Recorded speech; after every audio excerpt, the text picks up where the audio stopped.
and sit up there and grin, hen and grin, hide your face in your phone and play stupid. Councilman Velez, I watched you on the 14th too. I'm going to trust the mayor. And if the mayor don't do what he's supposed to do, we got remedies to that.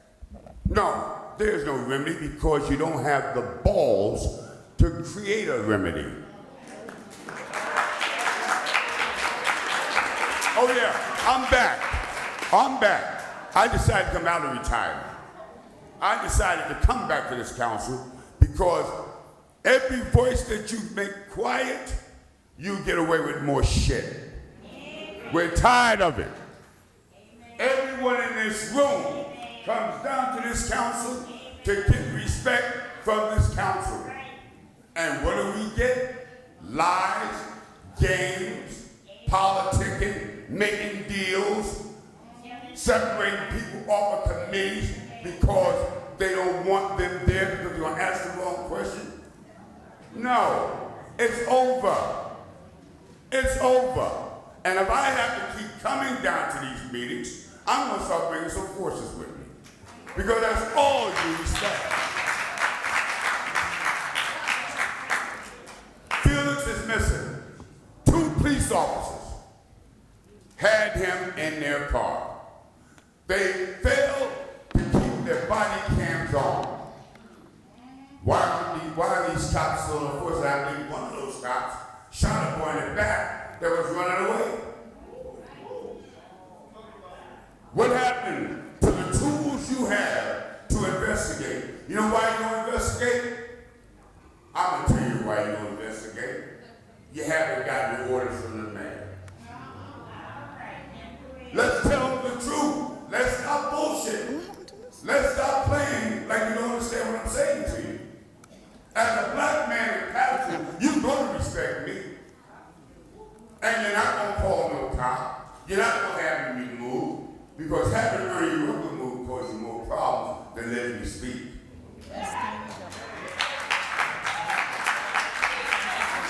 I think I spoke long enough.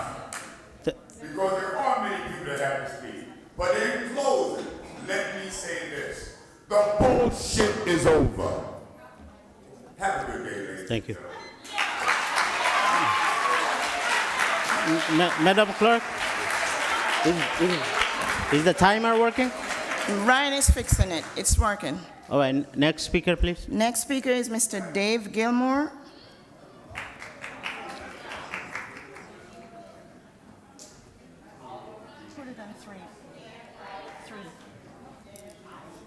Good evening, Council. Please state your name for the record, Mr. Gilmore. My name is David Gilmore, Sr., 14 Van Houten Street, Paterson, former Director of Community Improvements, no longer a city employee, but people still call me, and they're looking for remedies. And one of those things I want to talk about as I stand here in support of the De Jesus family is the issue of parking in this city. You guys put people in position on boards and commissions. Never mind the planning board, that's the mayor's board. They do what he tells them to do. But on the variances, why is it all these buildings that are going up, and they're nice buildings, believe me, some of them are nice, but I think that when the builder gets a bad rap for saying, well, the developer putting these buildings up, he's only doing what a businessman does. It's the approval process where we're going wrong. I'm not calling anybody corrupt. I'm not saying that they're doing this or that and whatever, but something is wrong. Something is wrong. When every time you got variances to put less parking than that's supposed to be there. 40, 50 spaces, you put 10. Where are the people supposed to park?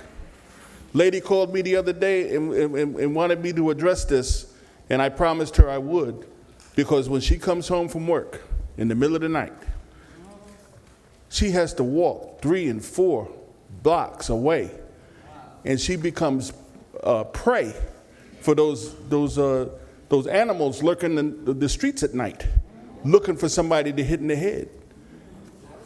Suppose it was your mother, your sister, your daughter. These people are victimized by not having adequate parking in the vicinity of their homes.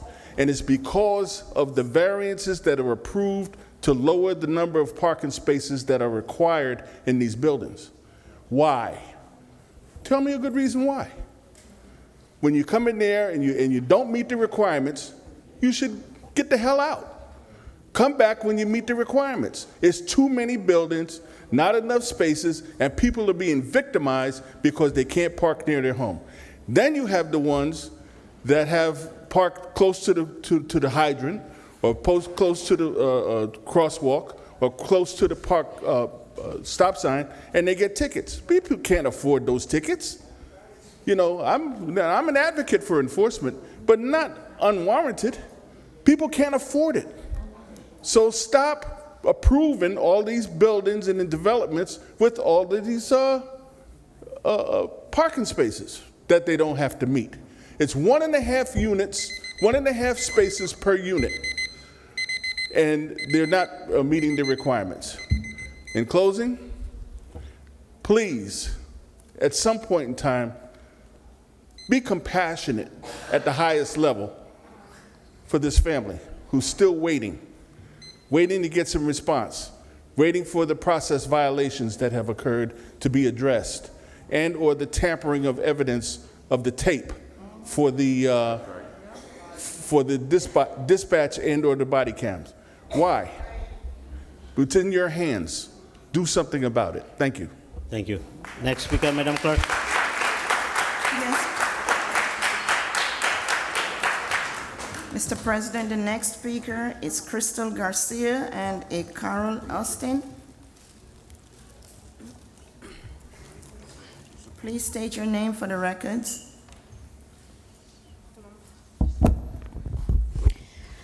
Ms. Garcia, Paterson, New Jersey. Good evening to all in attendance. 196 days and counting. The Heldon Police Department is now offering a $5,000 reward for information leading to the successful location and physical recovery of Heldon resident, Mr. Felix Joel De Jesus. The De Jesus family wants to publicly thank the Heldon Police Department, specifically Captain Guzman, Detective Clavo, and Lindbergh for their continued support while investigating Felix's mysterious disappearance. They have always kept us in the loop when there are new findings and leads on our case. Compared to Paterson, we have none. In addition to Heldon Police Department rewards the De Jesus family reminds the public that we are also offering a reward of $20,000 for the safe return of Felix De Jesus to the family, or for any information leading to the arrest and conviction of any and all persons involved with Felix's mysterious disappearance or possible demise. Mr. De Jesus was last seen on Paterson Police Department body cam video injured, intoxicated, but he was alive and all body parts was working other than them breaking his arm. After being in his custody, two Paterson rookie police officers inside their patrol car, we remind everyone that there were no charges filed against Felix, no records, tampering with evidence, and reports made of him. No call to 911 or any of him being detained and transported to the park. Not even a video of the body cam that should have stayed on. Nor did these officers notify dispatch that Felix was apprehended and in their patrol car and about to be transported. They simply called in, the assignment was completed, what was completed, and drove off.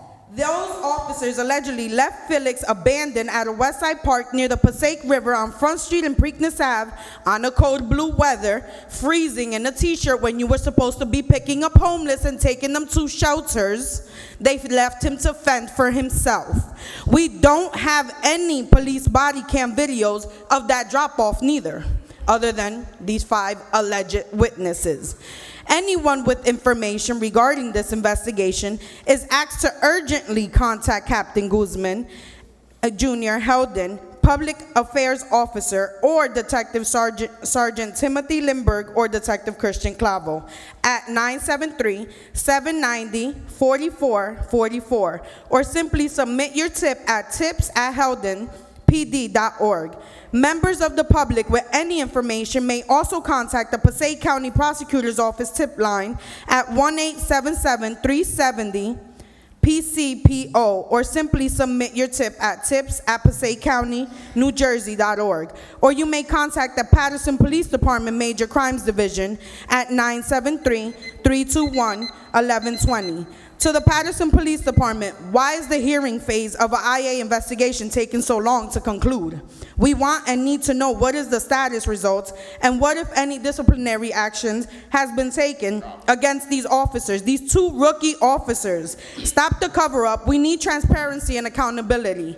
In closing, Paterson, you really have to wrap up this IA investigation that you continue to say that is under investigation. What exactly is being investigated? Who is the supervisor of these officers of this investigation? Because the Passaic County Prosecutor's Office just said that they didn't even take over the IA. The IA is investigating the IA, not the Passaic County Prosecutor's Office. So I don't know, where does that come in place? Paterson, this rogue police department, the cover-up goes bigger, and we need them out. This is just, every time they continue to get the cover-up bigger and bigger. Paterson is all over the news. The lawsuits are up their ass, which is why our taxes are up our ass, because of the corruption in here. We need your asses out. Thank you. Next speaker, Madam Clerk. Yes, Mr. President, the next speaker is Mr. Giovanni De Jesus. Good evening, everyone. How you guys feeling? Man, párate aquí al lado. Vente, papi, párate al lado. Giovanna, ven, párate al lado. Eddie, párate ahí. Marita, vente. Mariana, come on. Luisito, véngase. Please state your name for the record, Mr. My name is Giovanni De Jesus, as y'all should know about it. Been here past probably 6 months now. I got my mother on the right-hand side. I got my father on the left-hand side. Had to come overseas to try and support us. Got my little sister, got my uncle, my big sister, my older brother, you know, my niece, my nephew, my kids, my wife. This is fucking frustrating, all right? It's frustrating. You, please, Mr. Council President, give me with all due respect. I got my parents here. Respect me, please. Calm down. Please respect me. As a leader, I'm the leader of this family right now. Frustrated and pain, asking you for a while to play the video there, like that the community could see the corruption that two of your officers did to my brother. One. Second of all, I've been asking you, what have you been doing for this to happen in your ward at the second ward by Kennedy High School, Union Ave, by Bodega, when they picked up my brother and hurted my brother? My family is in pain, suffering daily. I wake up at 4:30 in the morning every day to go to work. I probably get paid more than you. That doesn't matter. My family is in pain. I've been asking you for help. Stop looking at your phone, please, respectfully, as a man with pain. Look at me in my eyes, sir. That's what I'm asking. Please, respectfully, with pain and anger, I've been asking you guys, what is the IA investigating? What is the prosecutor investigating? What has your Paterson has done? What have you have done for my family that my brother went missing in your ward? What have you have done? Have you contacted me? When it was politics, Mr. Velez, a couple of others been contacting me. That doesn't matter. At this point right now, nobody haven't contacted me. The mayor haven't done shit for me. Jack shit. My mother's suffering. My father, my niece, my nephew, my family's in pain. And I will get justice one way or another for my brother. I need answers. I need to put the work on here. I need it. And I need it fast enough. Fast enough. Because it happened to my family now, but it can happen to any of this family. And all to the young people in here. Stay in school. Do what y'all got to do. Please, stay in school. Do what you got to do. There ain't nothing in the streets. And be careful. My brother went missing out of 2 Paterson police officers. Be very careful out here. With all due respect, thank you for your time. Next speaker, Madam Clerk. Yes, Mr. President. The next speaker is Ms. Angie Gruyon. Here you go, baby.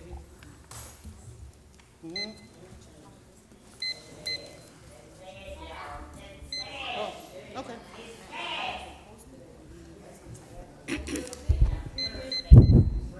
Good evening. My name is Angie Gruyon. So you know this is like an ongoing thing. First, let me mention, I want to know what happened to the 5,000 Paterson was supposed to match held in on the reward, because no one said anything. They haven't posted anything about Paterson matching the reward money. It's always all talk with Paterson. That's all y'all do is talk, talk, talk, talk, talk, and nothing behind action. Velez, I'm coming for you, Velez. Velez, I'm coming for you for one reason. Every council meeting we've been to, you've been kicking with the whole family. But then you come here and you shit on us, because the last meeting that I was here at, you went behind there like a little puppet that you are, and you walked right behind council president and told council president, oh, they're not supposed to allot their time to anyone else. So why you being a hypocrite and be kicking in our family's face, talking about, oh, we're gonna do this and we're gonna do that, and you should do this and you should do that, and then you come here and you suck up to the mayor. Okay, I was coming for you. Okay, next, why you walk in here like, I'm sorry to, because I'm gonna say this, why you walk in here like you got big dick energy, and then you sit down there, right, and you make faces when we come up here and talk. It don't matter who's up here talking, your face, I told you the last time I was here, your face, you need to fix your face, because it's wrong. Okay. So now Heldon is investigating. He disappeared in Paterson.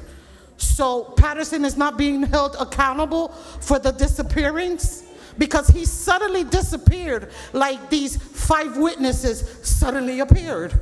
Who are they? Why Paterson has not spoken to them to find out what happened to my compay? Like, I can't fathom the thought. Okay? Now, you know, I don't want to go off topic, but like Mr. Gilmore was saying, yo, Paterson don't win them to shits, okay? Y'all don't let Florio come in here, build substandard housing, okay? Because this housing is substandard, and I can talk because I lived in his apartment, okay? The rent is $14.50 for 1 bedroom with a living room, kitchen, all that runs together. If you want parking, it's an additional $75 a month. So now we're talking about 15 something a month. You got to make 3 times that. So that's $4,500 a month, okay, which is like about $52,000 a year. Paterson don't make that. Not even the employees make that. So why y'all keep letting this man build substandard apartments, crowding the shit out of Paterson and polluting everything? Because why y'all don't tell him to plant some trees in Paterson, to get at least some fresh air in Paterson? Yo, it's sad. Paterson don't win to shit, man. It's sad. It's sad. Next speaker, Madam Clerk. Next speaker is Mr. Sebastian Mejia. Mejia. Oh.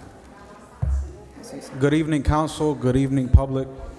Firstly, I'd like to say thank God for the First Amendment.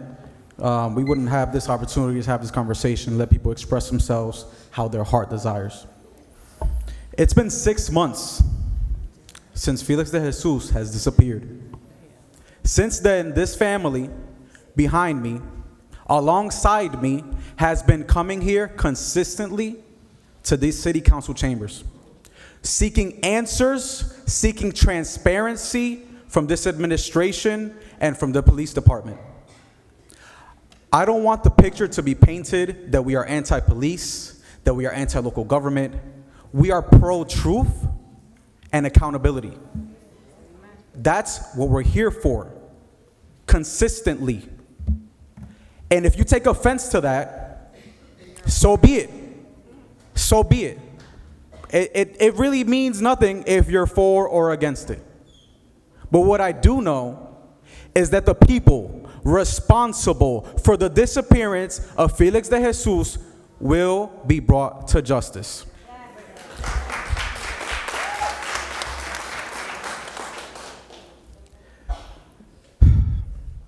It's unfortunate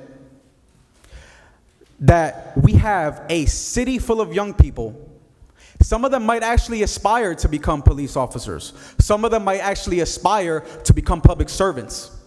But are they being inspired by those holding those offices, by those holding those positions as public servants? Maybe some of them are. But take one look at the news. You think our children are getting inspired by that? No. There's a lot of money being thrown around this city. A lot of raises being given out. Whether you deserved it or not, that's not up to me. I could really care less.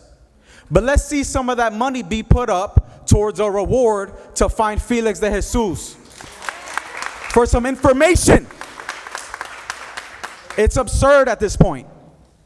It's absurd. It's gone far too long. It has webbed feet, a beak, and it quacks. It's a cover-up. Plain and simple. And don't let your allegiance come down to your profession. Your identity is not your profession. Your identity is that you are a soul inhabiting a human body. That's who you are. Don't forget that. Don't forget who your allegiance is for, who your allegiance is toward. You all took oaths of allegiance under the same constitution that's the law of the land, just like all the police officers did. Stand on that. Stand on that constitution. I request at least one more minute of time, please. I do want to touch on a couple more things and I'll wrap up. I would like to say that the YouTube page for Paterson City Council, open up the comments so we could hear and see what the people want to say at home. Open up the comments, okay? You should, just like everybody here should be held to the court of public opinion, whether it makes you uncomfortable or not. Secondly, I'm an educator in this city. The most students I've had in a classroom at one time is 37 students. Some of them are in this room right now.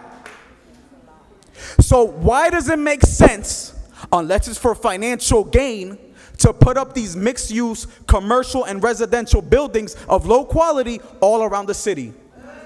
Have you took into consideration the overcrowded classrooms? No. But these committees and these boards, what are you doing? What are we doing? We're just approving anything and everything? It doesn't make any sense. You all drive around this city. I do as well. It's horrible. It's congested, especially during school season. Okay, take that into consideration, guys. Don't sell. What does it profit you to? Did I just break the mic? Hello? What does it profit you to lose your soul over some money? What does it profit a man or a woman to gain the world if they lose their soul doing so? Please wrap it up, Mr. Mayor. I am wrapping it up, Councilman. Thank you. I asked for one more minute of time. Thank you very much. Please wrap it up. Thank you for the opportunity to speak and to express myself. Thank you. Next speaker, Madam Clerk. The next speaker is Mr. Corey Teague.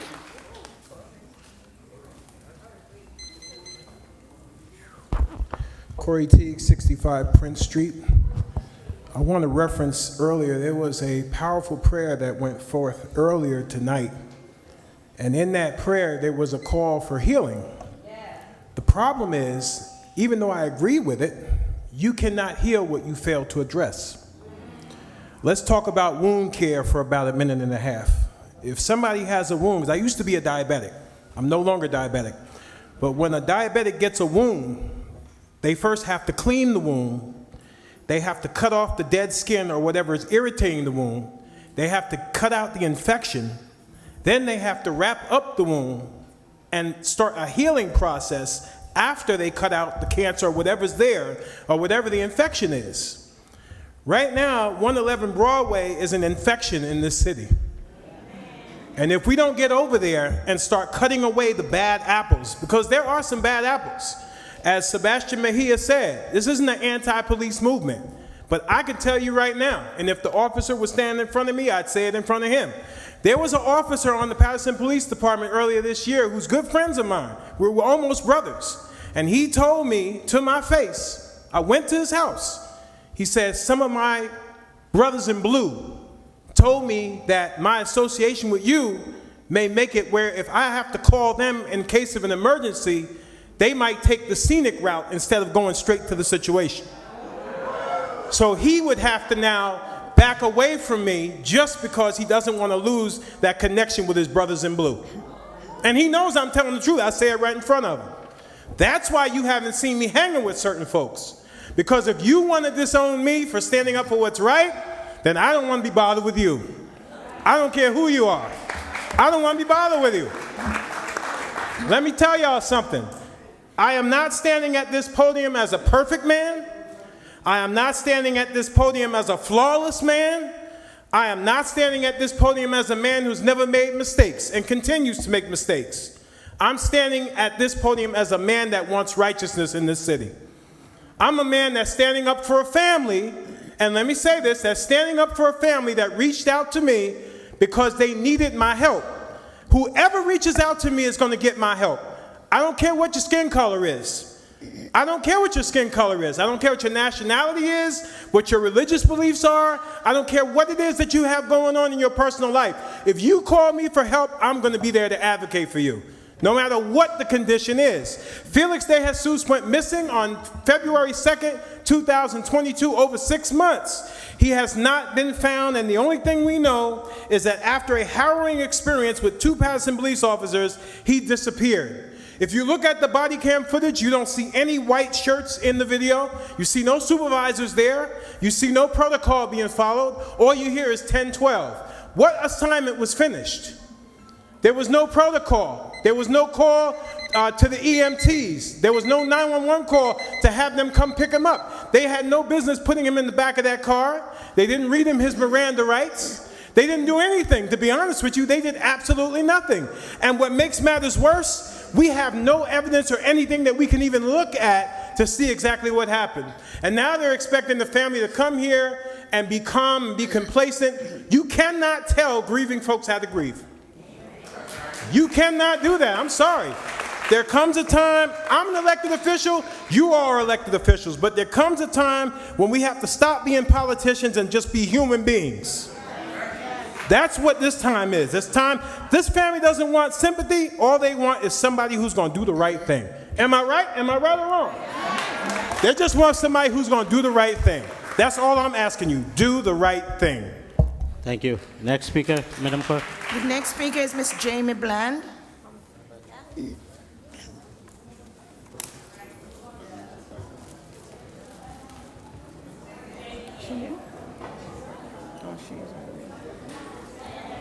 Who's the next speaker, Madam Clerk? Jamie Bland. Jamie Bland. She's coming.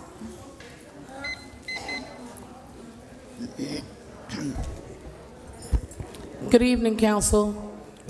My name is Jamie Bland, if anybody that doesn't know, and I am a chapter leader under the National Action Network, under the leadership of Reverend Al Sharpton, and also the founder of Jumpstart. I'm in here in support of the directors and the young people, and we still had to leave some back because my van and some of the cars wouldn't hold them, but we found out that there was a problem, maybe a glitch or something going on with the Gospel Fest that we were doing, and I spoke to Kathleen Long. She actually pulled me aside and said that everything has been approved. So I do appreciate that, if that's what it is. Gospel Healing Fest is definitely one of the Jumpstart, and then and another, also the Paterson Policing Partnership has helped us to make it happen.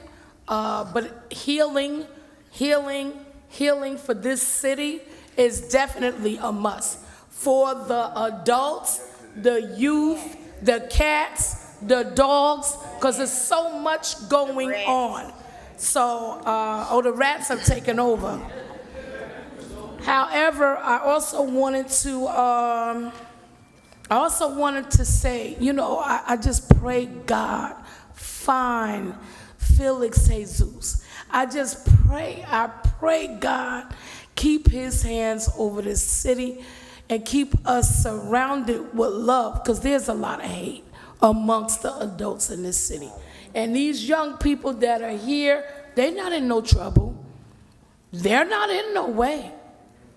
These young people are different.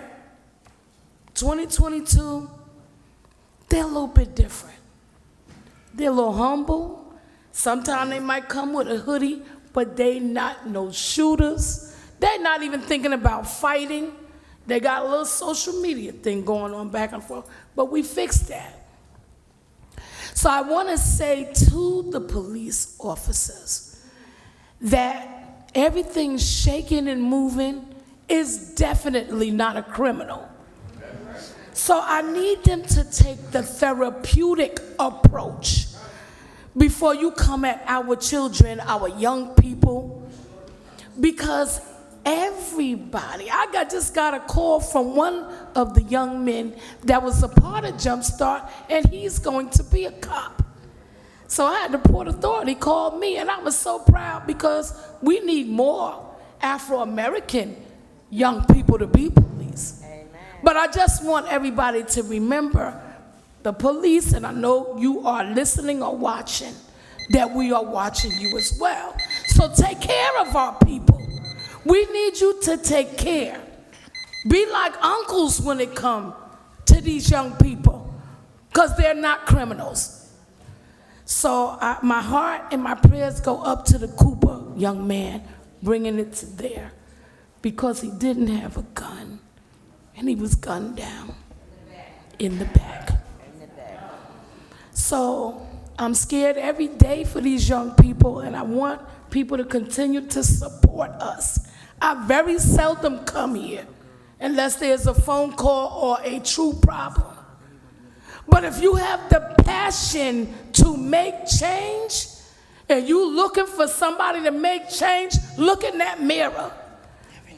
Because God gave everybody the spirit of caring. And to care, when you think about your own children, think about these community kids. Don't think about Jamie Bland, because you ain't never got to like me, because God loves me. And God gives me every day the breath to get up and get out here with these boots on the ground. I'm still in the hood. So I feel their pain, and I know what they be going through. I know how they think, because I see what they see. And it's a lot by the time you ride up Broadway to my house. So these are very respectful young people. Sometimes a little confused, but that's when I come in. The parents care, and they trust me with their kids. So I just want to let everybody know that we working. Them directors from Jumpstart, Tiffany Brown, Miss Jeanette Thompson, where you at? And all the other support teams and the collaborations. We so happy to be a part of Ceasefire, Paterson Kids. We so happy for Dave Gilmore, who might call me in the middle of the night. My father's godson, right here, Ernest Rucker. But what I want to tell you, and I want to say to everybody, the grandparents, Mother Wahida, Miss Vera Ames Gons. We got one of our Nan's finest right here. When I tell you, and I thank you, Councilwoman, because we right here in your ward. I thank all of y'all right now for pushing this through, because I definitely have to keep them busy. Doing positive stuff. Stay with me. Okay, so support our Gospel Fest. Support our program. Come visit us at 197 Montgomery Street. We have 3 pantries. Come by. And thank you, sometime Mendez coming by, Councilman, y'all come by all the time. Come on by. Council President, we know that you are very familiar, and you have shown us a lot of love, and I appreciate that. Okay, we're very appreciative. But I just want you to understand that we are the community kids, not my biological kids. So always feel free. We're doing a college tour on the week of the 23rd, and I need support. I took out a $6,000 loan. We got the transportation, the tickets for some of the young people. Now we are trying to get some other stuff going on, such as hotels. Please, help us. Please wrap it up. Hold Ms. up. Bland. My Cash App is $Jumpstart61. And whether you do it or not, we going. Thank you. We gonna make it happen, but we would hope that you appreciate us. And thank you again, Kathleen Long. Next speaker, Madam Clerk. The next speaker is Ms. Wahida Mohammed.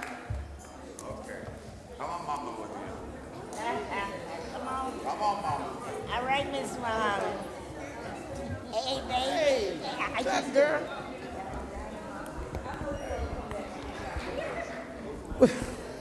With God's name, good evening. First, I want to just start off with this budget of lies. That's what I'm going to call it. And yes, I understand, Councilwoman Mims, when you say the employees need to be paid. But we need to find a way, or you all need to find a way, that when you're doing that budget item, to take out those people that don't deserve to get paid. There are people in that budget that don't deserve to get that money. And I'm sure you all know that. And please tell me, well, let me tell you, since you asked the question, Councilman Jackson, as to why we continually pays the garbage company when they do such a poor job for Paterson. And the reason is because we do continue to pay them. No matter how much garbage they leave by us, no matter how many times they dump on us, we continue to pay them. So why would I change if you continue to pay me? That makes no sense to me, that I would do something different if you're not doing anything different. So when we're doing this budget, please keep that in mind. Now let me ask you, I heard you talk about the collaboration that you are now doing, Paterson Police and the Sheriff Department. But I want to know, what is that collaboration doing? Because when I saw the video of that whole fiasco up there in the First Ward, where they were doing those wheelies with those four-wheelers and all kind of crazy stuff, I said to myself, where is the police? And then I heard the young lady say, oh, here's the police now. But they sat there. And then I said, well, where is the Sheriff Department? Because I know they can do something. They came up and they sat there. So I said to the sheriff when I saw him at an event, why your people weren't able to do anything? You know what he said to me? Well, our hands are tied. We can do nothing with the, what the? See, I don't curse, but I'm about to curse right now because that makes no sense to me. When he said to me there was nothing they could do, that you're telling me that we're gonna have to continue to suffer, even though you're doing a collaboration. Please explain to me what that is. The other thing is, as, and I will always look at him as the director, Gilmore said about the people suffering with no parking, especially over here on Ciance and Van Houten. That's I feel so bad for those people. And then a lot of them were blaming the grandparents because they're saying, you guys are in collaboration with this whole building mess that's going on, and now you kept us from parking, and now we're getting ticketed every day and night. And I feel really bad about that because it's true that they're being punished, it looks. But I do know when the director was here, he said that you all were going to make sure that those people in that area was not going to be ticketed while this whole construction is going on. So you need to revisit that. You really do. And the last thing, the whole ordinance number 8, Mr. Velez, I see your name on the speed bumps, humps, whatever. So I guess you all found out that when Councilwoman Ames was there, we were asking about speed humps and bumps. We were told it couldn't happen. So somebody lied back then, so I guess you all found the answer. But I'm glad that you did, because now it means that we can't put speed bumps and humps in Paterson just like they do in other areas. Thank you and God bless.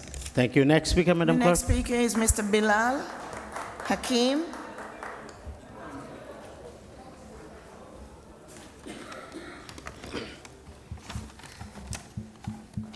Good evening, Mr. President, and council members. Bilal Hakim. I know, but I'm on the way out of here. Just. Hello, The sir. next speaker is Mr. Bilal Hakim. Oh, it's you, brother. Yeah, me. Oh, Your name I is didn't not know what Bilal. you- All right. Okay, step aside. You wait till I move. Okay, move. No, you wait till I move, brother. I have a hearing problem, so I didn't hear you. You didn't hear? Okay. I have a hearing problem, so I didn't hear you. Okay, well, they didn't call you. All What right, is it? calm down. I'm calm right now.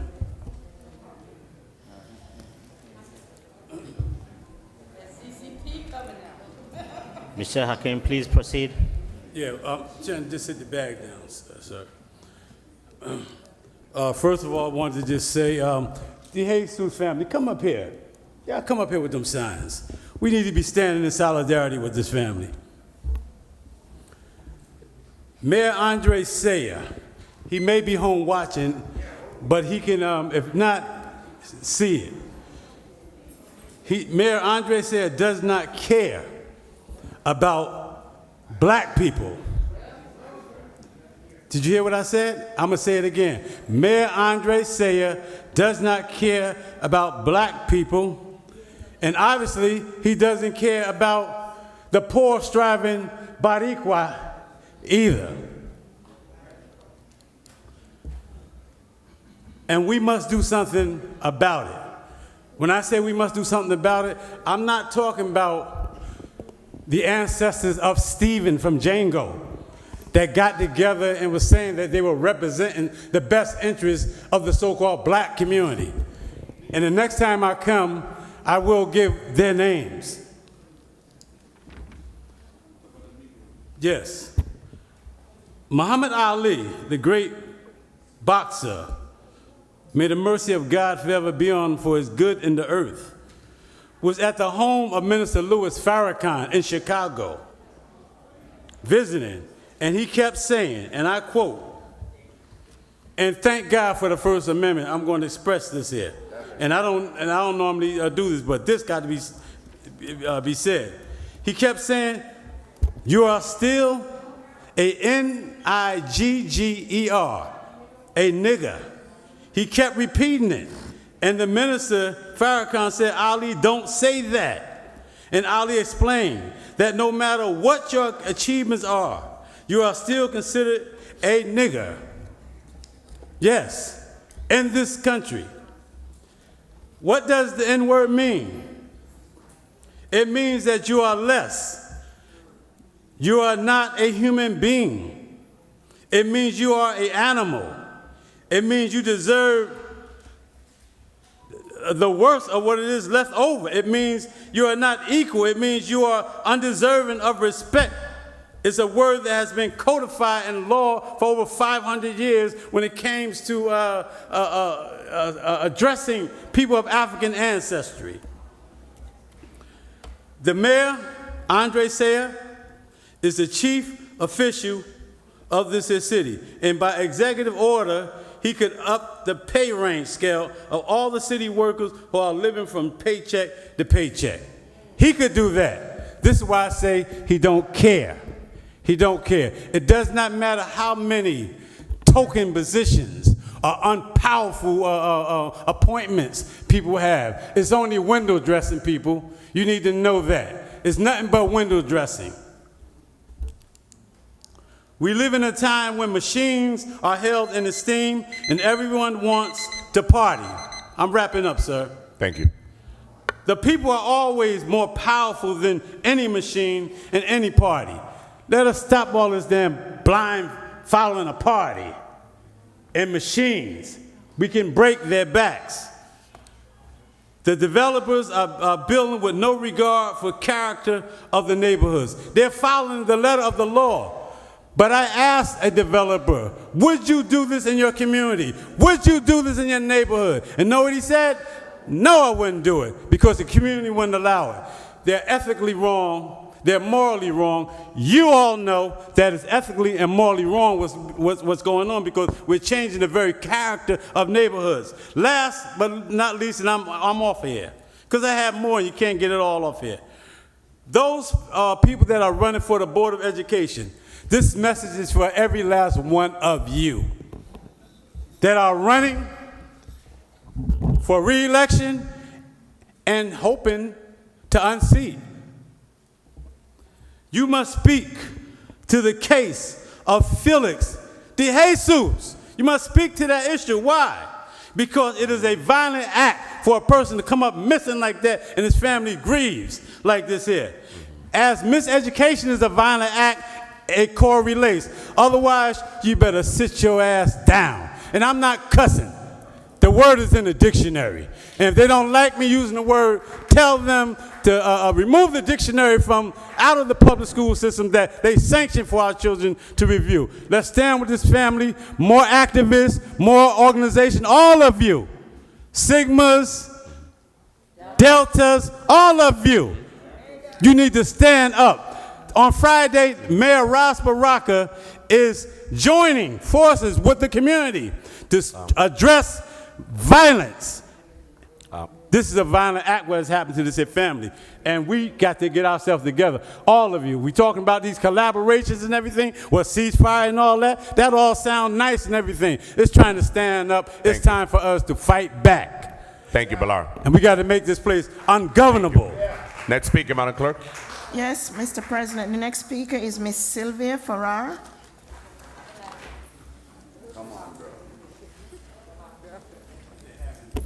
Good evening, everyone. Good evening. Sylvia Farrar, Brook Slopes.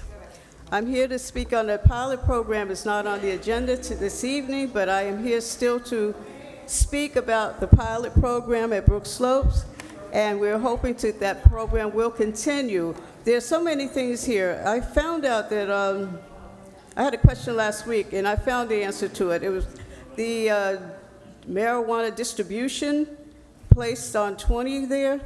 I thought that the purpose of that being placed in Paterson was to bring revenues into our city. For what I understand, we only get 2% of the revenues, which is disgraceful. We pay 7% in taxes. Why are they only paying 2%? Is that going to be raised at some point? I mean, you're coming after us to end our pilot program, take our homes from under us if we can't afford them, but you're going to give this drug place 2% tax. You know, they're only giving us 2% of their earnings here. And all these big reliefs to all these other corporations and the people that are taking our city properties and just building all over the place. That's one of the earlier speakers was saying how they're building, and Mr. Gilmore was talking about how there's no parking spaces. I thought he had underground parking under the buildings there, but they're stacked on top of each other. There's no place for the children to play. I noticed there's no playground area. There's barely sidewalk, but you know, where do the children play? No backyard, yeah. Where are the children supposed to play at down there? It's just more of the same. Also, with this resolution about St. Joseph's Hospital Medical Center for the provision of medical service in connection with sexually transmitted diseases, that's under the Health and Humane Service. All right, isn't it already under their purview? Why would we have to contract St. Joseph's Hospital for the provisions of medical service in connections with sexually isn't that, I mean, shouldn't that be just something automatic? Why do we have to contract them? That's, again, money thrown away. What are we doing? We give more money away than we bring in. This is disgraceful. Why do we continually give money away? Because it's not theirs. Yes, it is, because they're paying taxes too. It's not theirs. But this has to stop. We have to look at these contracts and all this other crap a little closer, because you're just constantly giving away money. What's going on? You got like 25 lawyers sitting here. What the hell are they doing? I mean, excuse me, what are they doing? Who's looking at these contracts? Why do you give so much money away? The fire department functions on grants. For the most part, our municipalities, they're functioning on grants. We got money to splurge like that? How much money are we getting ready to give HUD back this year? I mean, really, what are we doing? Please, somebody answer me, help me.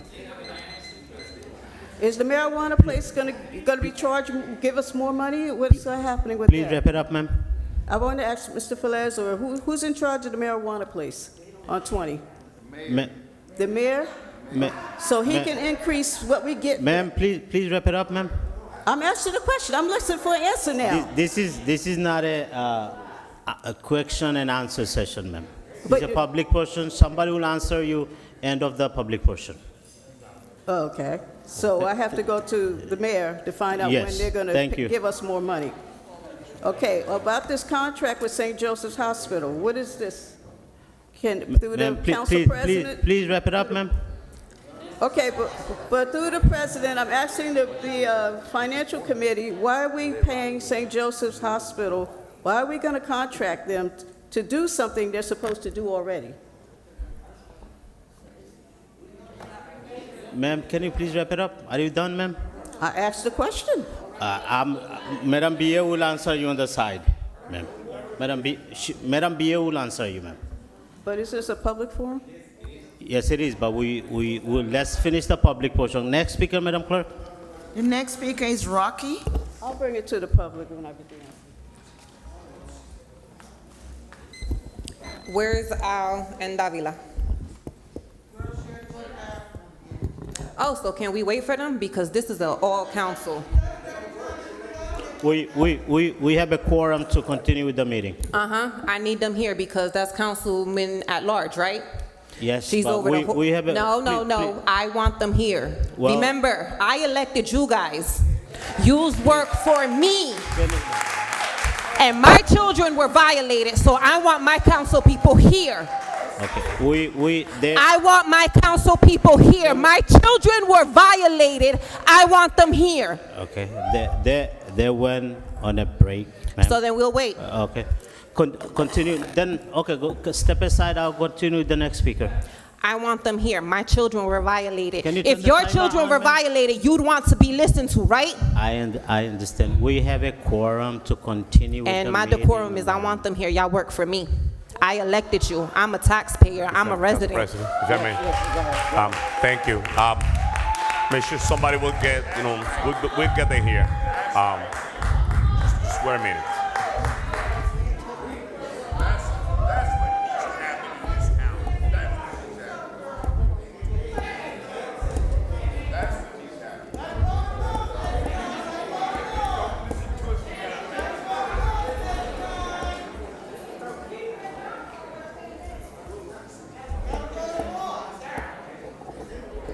Can you please continue? Nope.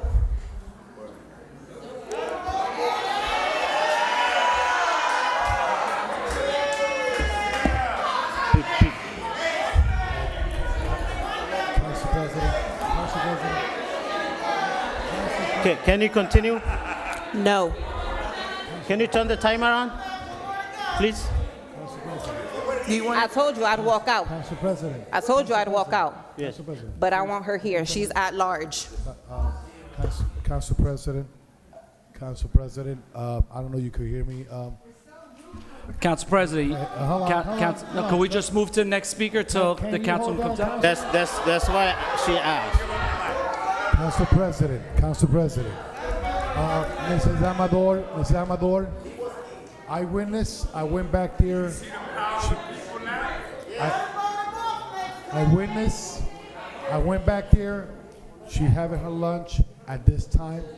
She said she was dressing. You weren't dressing. She was listening. So she could come and maticar over here. Open the door so she could hear me then. Please, ma'am, please. do You not have a speak. decorum, but we live We're here. not here to have a back and forth. Can you please? We have a decorum. I'm not Yes, stopping anybody. we're going to follow I'm not your stopping. decorum, We but must you have a need to remember, we elected you. You work for us. I want my councilwoman at large, or I want to know that she can hear me. Because my children were violated. You wouldn't like it if your children were violated in their own backyard, and my kids are scared to go into their own backyard because we have a-holes running around our town doing whatever they want. Okay? My oldest child is 15. She's on the autism spectrum, and she's an amazing artist. My kid was selling her artwork and her trinkets and everything she could to buy her own bike. But yet there's these two crackheads coming up and down our street that were breaking into the cars. And thank God my neighbors was outside smoking that night because they tagged their asses. Unfortunately, they came into my property and stole my daughter's bike. You want to know how quick I got the cops there? I got the cops there in less than 5 minutes. You want to know why they got there in less than 5 minutes? Because I told them I was ready to defend myself from whoever was on my property in my yard at all costs. Okay? Now, when I get home late on the weekends, I have to park in Casa El Carajo away from my house because there's no parking, even though it's gotten better now that we're a one-way. But now my neighbor has started walking me to the corner of my block to make sure I get home, because not only did my kids get violated in our backyard, I came and I told y'all that I had some dumbass hang on my car, and dispatch told me to stop my car while they were hanging on them. We need something to be done. I don't care that y'all got y'all raises and y'all ranges. Some of y'all deserve it. Some of y'all definitely don't. But now my kids' safety has been violated. The fact that my kids who play with dirt, who drink from the hose, who are 90s kids in essence, don't even look at me when I am speaking to you, Council President, please. I told you that you guys were going to get ready for some boils in your third eye. I am listening. I am listening. Are you hearing me? Are you hearing me? There's a difference. You can listen to me, but are you hearing me? Because I'm tired of begging for my safety. I'm tired of fighting with Roselle to come and get garbage, yet they just got how much? And then my number, both my numbers are blocked by Mike from Roselle. Why? Because Roselle now decides they want to come up my street the wrong way. They made my daughter's bus, the little school bus, because again, she's autistic, with two other of my neighbors, reverse down the street because he decided to come down the street wrong. But yet he's getting paid. He's getting paid. Roselle is getting paid, right? Right? Are they picking up my garbage? No, they're not. I shouldn't have to call Billy and ask him for help to come clean up the mess that we're paying for, and they keep getting their money, and I keep getting the short end of the stick, right? You want me to be nice, prim, and proper, and not throw a fuck you here or F you there, but are you doing what you need to do for me? Are you? Because your wants and your needs were met. My needs weren't met. Don't worry about my wants. I work for my wants, but I need my needs to be met in this city, and they aren't. Okay? Now, how would you feel if somebody was fighting on your property, jumped into your backyard, and stole what your autistic kid worked for? And the only reason they came is because you said you were going to defend yourself at all costs. At all costs. I'm not scared to walk down any street in this city because I know me and I know my Lord and Savior. But the fact that I have to defend myself, I ain't with it. I'm not with it. The fact that we're going on 6 months and we have nothing, not with it. I told you I was broke and I was poor and I couldn't deal with these taxes. Not only do we have Florio building, but we got the Jews from Brooklyn building. How do I know? Because they just bought my property. They just bought my property. They Uden bought up the parking, the handicap. Oh, we gotta go by the law, 22 feet. Y'all not doing everything by the law, so why we gotta give handicap parkings 22 feet? We don't do everything by the law, so why are we doing that? If y'all can't separate the bills and start docking Roselle, we gonna have an issue. They have my number blocked. He told me, I don't care if he's going up your street wrong. Is he picking up your garbage? No, he's not picking up my garbage. We have issues. We have issues and we need them taken care of. Summer is coming to an end. Have our snow plows been checked? Are they serviced? Are they maintenance? Or do we have a plan for snow removal? Or are we going to go with the same? And I just realized you guys were all full of feces, because when it came to the raises and the ranges, oh, let's redraft something. Let's change the verbiage. You guys please wrap all it up. talk a lot of poop about the mayor not being here. Write a law and say you want him here one regular meeting and one workshop meeting. Make it a law. Make it a law and stop talking just to talk. Your time is up, ma'am. Next speaker, Madam Clerk. The next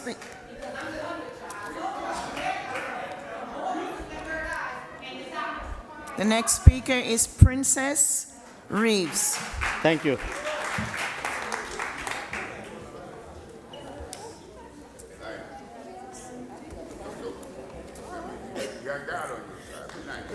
Oh, I'm always nice. Ms. Good Reeves, evening. please be mindful of the time, ma'am. Thank you. We have a lot of speakers tonight. I want Thank you. everyone in this audience to be mindful and respectful. Thank you. I always come to this Yes, you podium do. Yes, very you do. respectful. Yes, so you I do. think I Thank you. deserve it back. Thank you. Princess Reeves, City of Paterson. Number one, we got a lot of small issues and big issues going on at the same time. And it's not fair to the residents of this city. We have vagrants coming from other townships, and they make their home here. They don't care if they break into the building, senior buildings. They just don't care, because nobody's taking the initiative and putting them in their place and doing what we need to be done is right. And we have here, our seniors is our number one constituents. Every other generation falls after them. They're the ones that push us, but we treat them little to none. We don't give them the best. How is it possible that you're taking some youth and mixing them in with the senior citizen buildings, and then they're supposed to be living calm? This is their time to enjoy themselves, to be safe. We should be safeguarding our seniors and our children, but we're not doing that. Now, if your Paterson police can say that there is a problem because when we go to certain senior buildings, they have to go because a senior has been attacked, robbed, and much, much more. So if someone is bringing them, that's on a professional level, bringing it to your attention, and I'm not just saying everybody, because there's sometimes I can put something on Facebook to try to shame, but you know what? I commend that council person that takes the initiative to get the job done.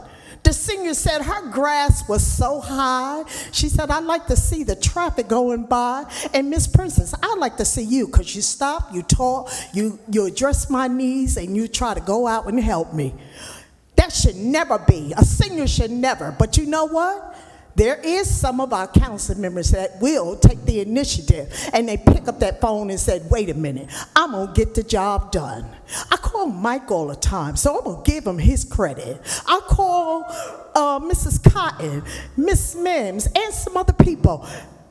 Mr. Melendez, I can get it done, but nobody should have to, because you know what? You're supposed to see it before we see it. Why is our children not at the highest level of education? Why is our children not getting the recreation that they so rightly deserve? Why? And listen, with this laid back, trying to not have this family, the DeJesus family, I feel for you, because I know that gentleman. I met him in just passing, and he was respectful. So why is they waiting? Why is the Cooper family waiting to get an answer for someone that's good father, husband, brother, friend, that he's been shot in his back and he's going to be paralyzed for the rest of his life?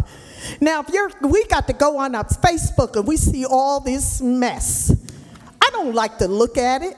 I shouldn't have to look at it. But if I'm looking at it and others are looking at it, then why is it not addressed? And as far as your affordable housing, oh my God. It's no such thing as affordable housing. Some of these apartments that you go in there, they're so tiny, the room. You can take one turn and you're done. But the price tag they want to give you for that particular apartment, they should be shame on them. And it's not right. It is not right. So why are we taking our township, that which is a melting pot, when those grants come in from state and the various other places, each ward should be given grant money equally. No separation. No separation. We're supposed to improve this township, not help to clutter it, not help to make it so congested where you can't even think for yourself. So can this town and this council do better? And I'm not addressing this to every council. Those that is not doing their job, they know who they are. But the job needs to get done. You should not lay back. I have not seen it to this higher level of disappointment. And I'm totally disappointed. My mother was an educator. My dad was a military man.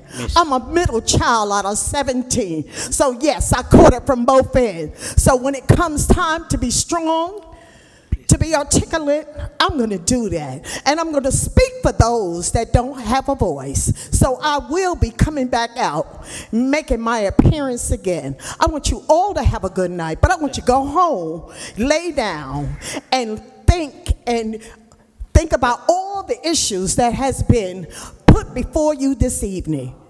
Have a good night. Thank you. Next speaker, Madam Clerk. The next speaker is Miss Margaret Hickman. Margaret Hickman.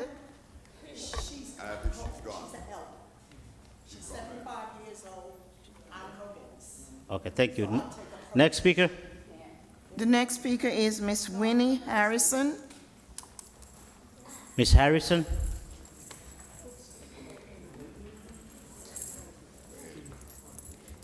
Good evening, everyone. Good evening. Good evening, everyone, council evening. and everybody here. To the De Jesus family, my heart go out to you. I don't know how you bearing it for 169 days. My daughter was missing for 7. I found her, and I'm gonna tell you how, okay? But right now, I just really wanna speak on the ordinance for Brookslow. We see that it's not on the agenda, and we have multiple seniors here. So we would please let it be on the agenda for the next meeting so we could attend again. And also, I don't understand how we give $11 million to the garbage company. We might as well buy our own. $11 million, we could buy our own. Even though they supposed to do what they supposed to do, they do take care of Brookslow because we have a contract with them. But when I walk through the city of Paterson, I'm embarrassed. I'm embarrassed because it looks like the Garden State, because that's how much junk is on the ground. And even for our seniors, I just feel for them, because when I get to that age, in a couple of more years, I don't want no younger children living in the building that I'm living in, because I know they're gonna write on the walls, I know they're gonna urinate in the halls, I know they're gonna be knocking on my door just because. And that's unfair to them. And for the Ceasefire Committee, mine's short and sweet. I know all the council people did get a copy. Y'all might have got it in black and white, but we will be having our annual award ceremony in October.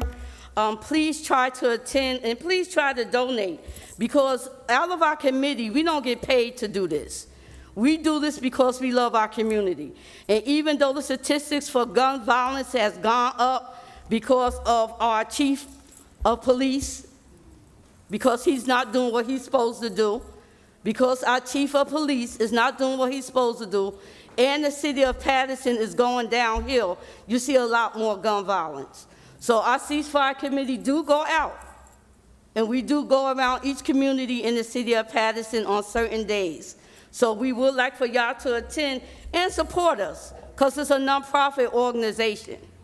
We give money to that organization so it could continue to grow. We're not a part of the police department. We're not a part of the fire department. Even though we are socialized with them, we are a community-based organization. And one more thing. Council people, please, when y'all have a disagreement,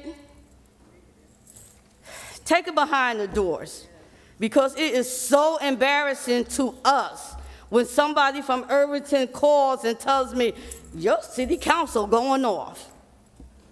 It's embarrassing to see another woman and another woman going at each other, basically telling them to shut up in a certain amount of words. Please be respectful for one another so y'all can get our respect from the community. Thank you. Thank you. Next speaker, Madam Clerk. The next speaker is Mr. Akeem Dunham. Hakeem. I was trying to lighten up the mood. People are so angry here. People are so hurt. And I'd rather watch this on YouTube and catch up where we need to be. But good evening, Mr. President and council members. After prayer and after urgency of those in the community, I came to formally announce to you all my candidacy for the Paterson Board of Education. I personally would like to thank Mr. Michael Jackson, the councilman of First Ward, my first councilman. It was because of him that I drove around the entire city of Paterson. I viewed every lot, I viewed every bad part of the city, and with him I got to see where the work needed to start. Our ward is advancing at a rapid pace, and education across the country here at home is struggling to keep up. It is also very important to understand that very well is caused by the mass teacher exit because no pay increase or even a conversation about it. I'm running to ensure that the school district is preparing our children to complete economically. We want our students to be college and career ready. And I'm committed to raising college readiness and reviving and developing vocational programs in our schools, because I am a product of that. We are going to change the mindsets of our people and the culture as they know it, because my stepson think it's okay and he think it's normal for people to smoke crack on Broadway. And that street is named after Dr. King. My son think it's normal for people to sleep by the library. My son think it's normal for people to sleep in the back of Roberto Clemente Park. I'm talking about changing the culture, not just with my son, but also those who are his age and younger, the mindset of our young people. And in closing, there are many Dr. King quotes that I like to live by, and these are this: our lives begin to end the day we become silent about those things that matter. With patient and firm determination, we will press on until every valley of despair is exalted to new peaks of hope, and every mountain of pride and irrationality is made low by the leveling process of humility and compassion, and until the rough places of injustice are transformed into a smooth plain of equality of opportunity, and until the crooked places of prejudice are transformed by the straightening of process of bright eye wisdom. And in closing, I'll just say this one more time. This man who we celebrate is probably turning over in his grave. Thurgood Marshall, if anybody study African American history, one of the first civil rights attorneys for the NAACP, is turning over in his grave. I got a newsletter at the Night Out Against Crime. All of the pictures on there showed pictures of all of the nice parts of Paterson. I've been working my way to each one of your wards, and I like to say that when I leave out of the 4th ward and I go into 6th ward, that looks like a whole new place. And I'm only saying this because I have 2 years of residency here. I'm on the outside looking in. And when I talk to the people in my community, I meet them where they are. It pays to be a servant leader. Thank you. Serve the people, politics has no place in our school system, and it should be people over politics. Thank you. Thank you. Next speaker, Madam Clerk. The next speaker is Mr. Elvis Duran. What's the name again? Elvis Duran. Okay. It's right here. Wow, Councilman, you don't know my name? No, I hear it. I know your name. I tried to pronounce No, your name. you are. I know you own the bus company, right? You and your brother, right? How you doing? Okay. I came to you today. 25,000 people is watching us on cable. 16,000 people is watching you on Verizon. And God knows how many people watching you on YouTube. So I'm taking this opportunity to my advantage to advertise. Center City Mall, 301 Main Street, downtown Paterson, New Jersey.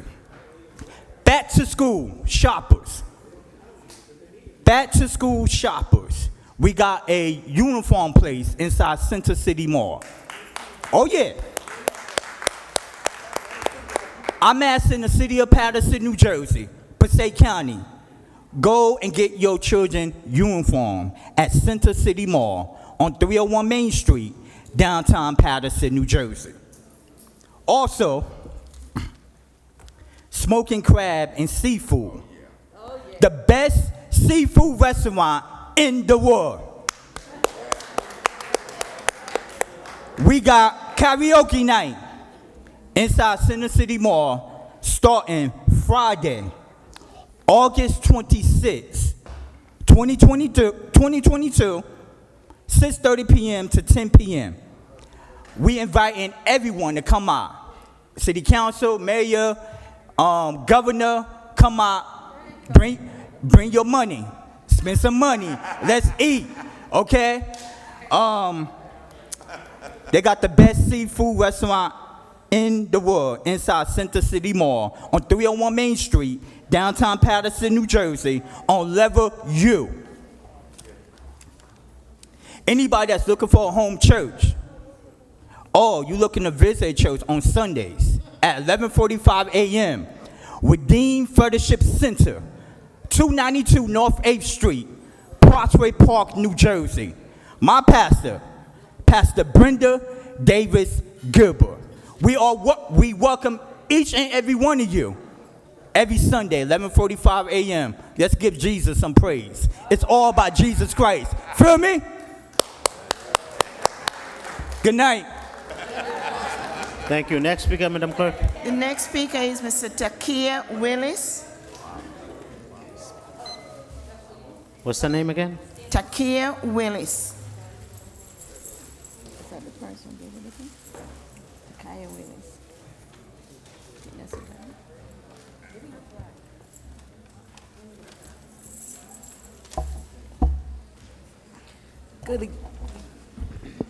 Good evening. My name is Takia Moses Willis. Good evening. Most of you know me from Bragg Funeral Home.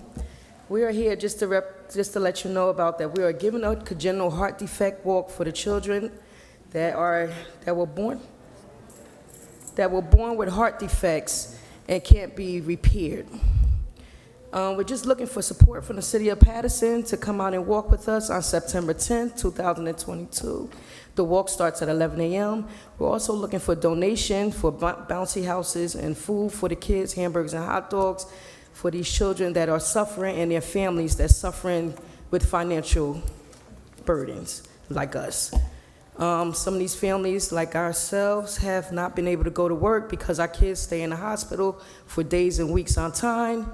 I had an event in February at the Brownstone and gave a donation to a family that I know her grandmother was raising her, and a little girl had 4 heart surgeries in her time, and she's only 8 years old. I'm just looking for the city of Paterson to back us up and help us out with these children and their families. You can reach us, my husband and I'm always available whenever you need us. This is my husband, Corey. I have a whole family unit that's behind me. Thank you, Ruby Cotton, for inviting us to your forum tonight. Corey, you got anything else to say? They got the flyer up here. I just want to thank Ruby Cotton for being such an advisor to us and helping us out with doing the things that we do. And we're blessed to have her in the city. I'm be honest with y'all. This lady you can call anytime you want, and she's going to answer the bell. So, council people, we expect you guys to answer the bell too, because a lot of you, we all know. Thank you. Thank you. Next speaker, Madam Clerk. The next speaker is Mr. Daniel Mejia.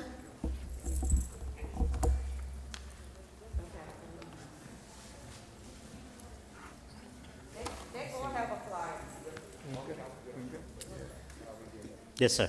Continue. Hello, my name is Daniel. Sorry. My name is Daniel Burgos Mejia. I'm coming here today again to present Silk City 1, which is a QR code that I wanted to install on every door with the goal of giving the people 3 options within the website in itself. The first one would show any city jobs that are available, which could be governmental or local. The second option would be any city events. And then the third option, which is the main goal where Silk City 1 does most of the work. First of all, we would end up going door to door, collecting information based on the people of Paterson and what needs to be fixed within their city. That would be included within the third option, which would show the council members, and it would, first of all, show a biography, which, a story of you coming into position. It would also show the list of things that need to be fixed within your section. And then on the bottom of that, it would have a comment section where the people could give you, motivate you to keep on doing the great job that you're doing, whether it's public or private.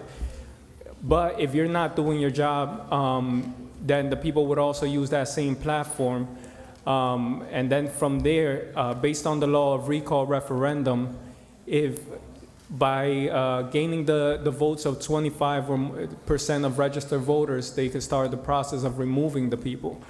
The main goal, one of the things that I would also had mentioned before is that I was asking for 25 cents per house.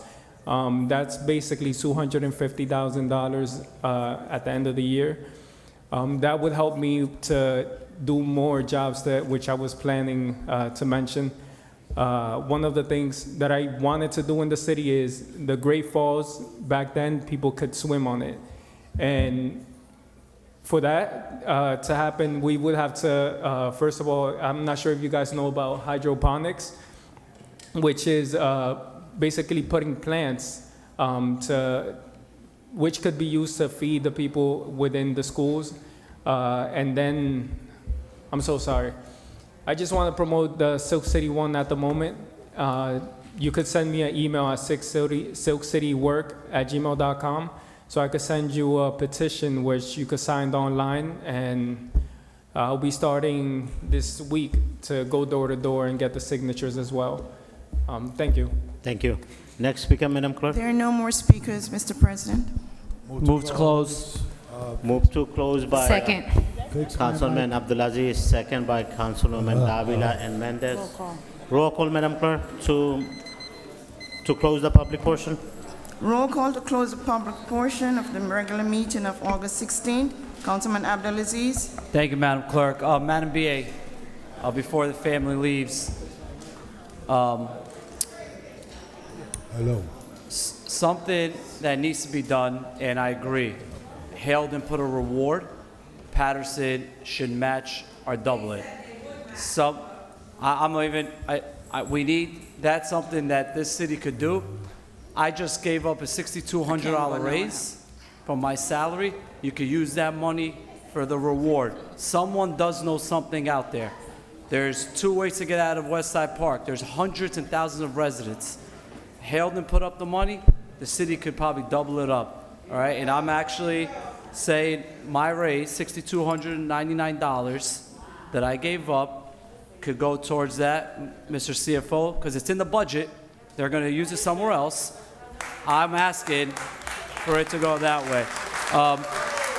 to the Heart of the Lion Foundation. I know a student that was back in 2009 that passed away with a heart condition. This is something that I am going to support. You're absolutely right.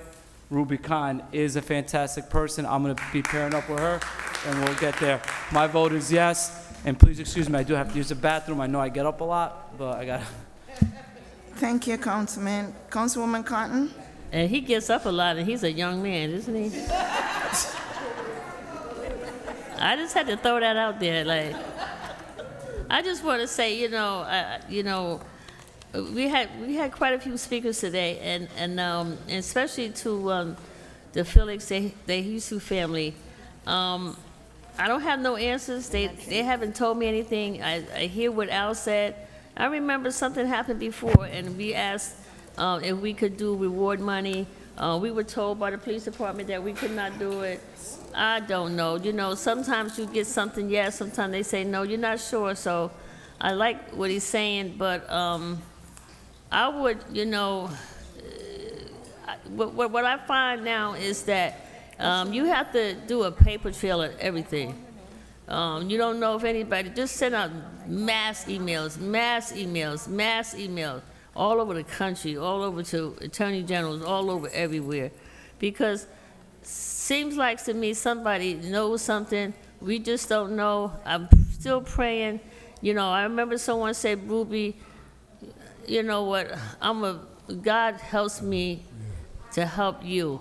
So I say that we must do everything we can.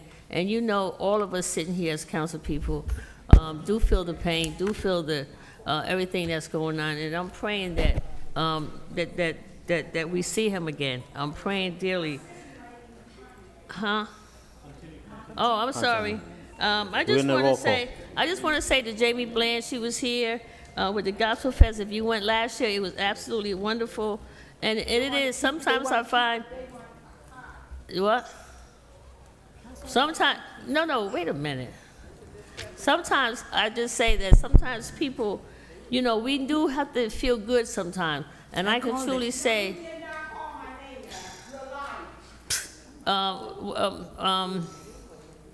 with the Gospel Fest that Jamie Bland did last night, along with the community police, and it turned out really good. What I find sometimes we need to do have a good feeling, and we need to feel good. I just want to say also to Miss Wahida, you forgot about the Grandparents' Day, September 11th. We don't have any more public meeting. I want to put that out there. No, we don't have any more. Not before September 11th, I don't believe. No, we got a workshop. Yeah, so I just want to say to the grandparents, we do have the Grandparents Melody Resource Center is having a family day September 11th at Eastside Park by the gazebo. She's always looking for donations, so if you can help the Grandparents Center out on Rosa Parks and Hamilton Avenue, please do so. To Sylvia, you asked a question about the HIV. That money comes down from the state, and that's just targeting people in the city here who's HIV, and they're the only ones that can go there. Also, we all question that 2%. The city of Paterson gets 2%, but the state of New Jersey gets anywhere from 6 to 8%. I've gone to California, I've gone to Arizona, I didn't go to Massachusetts, Connecticut where David Gilmour it was, but there is a lot higher. That is something that has to be done on the state level. We here as a city council cannot set the sales tax rate. It's done on the state level. It's done on the state level. It's done on the state level. And there's some things that we could probably try to do. I understand how Rocky Field, her kids was violated in their backyard. And that's awful. That is absolutely just awful that you can't. You know what? I got home today before I came here to change my clothes to come to my council meeting. And in front of my house, somebody dumped an exercise machine in front of my house. That means they had to take it out of their car. It was somewhere, I don't know where it was, but it's sitting in front of my house now. Now I'm gonna have to figure out, of how to get it done. But we have to put some laws together somewhere. And what someone said to me was that because people have to pay in other cities to get this stuff that they don't need no more, TVs, whatever, computers, they have to pay to get it taken by their city where they live in. So what I find they doing is they putting it in their car and they just riding around until they can find a spot. when nobody's looking. So we need to come up with something for that. And I just want to say also to Elvis with Center City Mall, please go to Smoking Joe, Smoking Crab, to Kia, you know what, I know that sometimes people say, Ruby, that is not your role to be part of people's lives. But if somebody call you, how do you say you don't want to talk to them? How do you don't feel the pain and the hurt? How you don't? And to have a baby in the hospital with open heart surgery at a year, at 6 months, that's hard. That is so hard. So I give her credit of, they just came back from Philadelphia down there for 2 weeks with their little baby with heart surgery, and she didn't go there for that. She went for a checkup, and it comes to find out they need to do emergency surgery on her. So that's what, if we can support organizations like Aries Hearts of Alliance Foundation, please do so. I know they looking at me. I'm sorry. But you know what? I just want to say that sometimes, different things are happening here in the city. I know I'm a legislator, but you know what? I try to tell people and I try to remind them, we're not only just council person. I want you to know who your congressman is. I want you to know who your U.S. senators are, because you vote for them too. I want you to know who your state assembly people is. I want you to know who your state senator are. I want you to know who your county commissioners are. I want you to know who your sheriff is. I want you to know who your surrogate is. Those are all the people you vote. And sometimes when you call us, we can't give you the answer because it goes to them. And I can kind of guide you into, there's been a major problem at the Social Service Board. Major. Like, that has nothing to do with the county. It has nothing to do with me as the city council person. It's the city. To Brook Slope, I said it last time, I still have not received anything. I have not received nothing, and that's 2 weeks ago. And we wanted to see the emails that she mailed to everybody in this city for the last 2 years. That's all we're asking. Then we know that they did reach out to the city of Paterson to help them with their pilot. And that's all we're asking. It's been 2 weeks, and we have not received anything yet. So with that being said, we want to help. We want to help, but we got to get some information. It got to go to my finance, Javier. It got to go to him. It got to go to him, but we asked. We're closing the public portion. All right, thank you, but. Thank you. All right, Council President, my vote is yes. Thank you. Thank you. Thank you very much, Council President, Madam Clerk.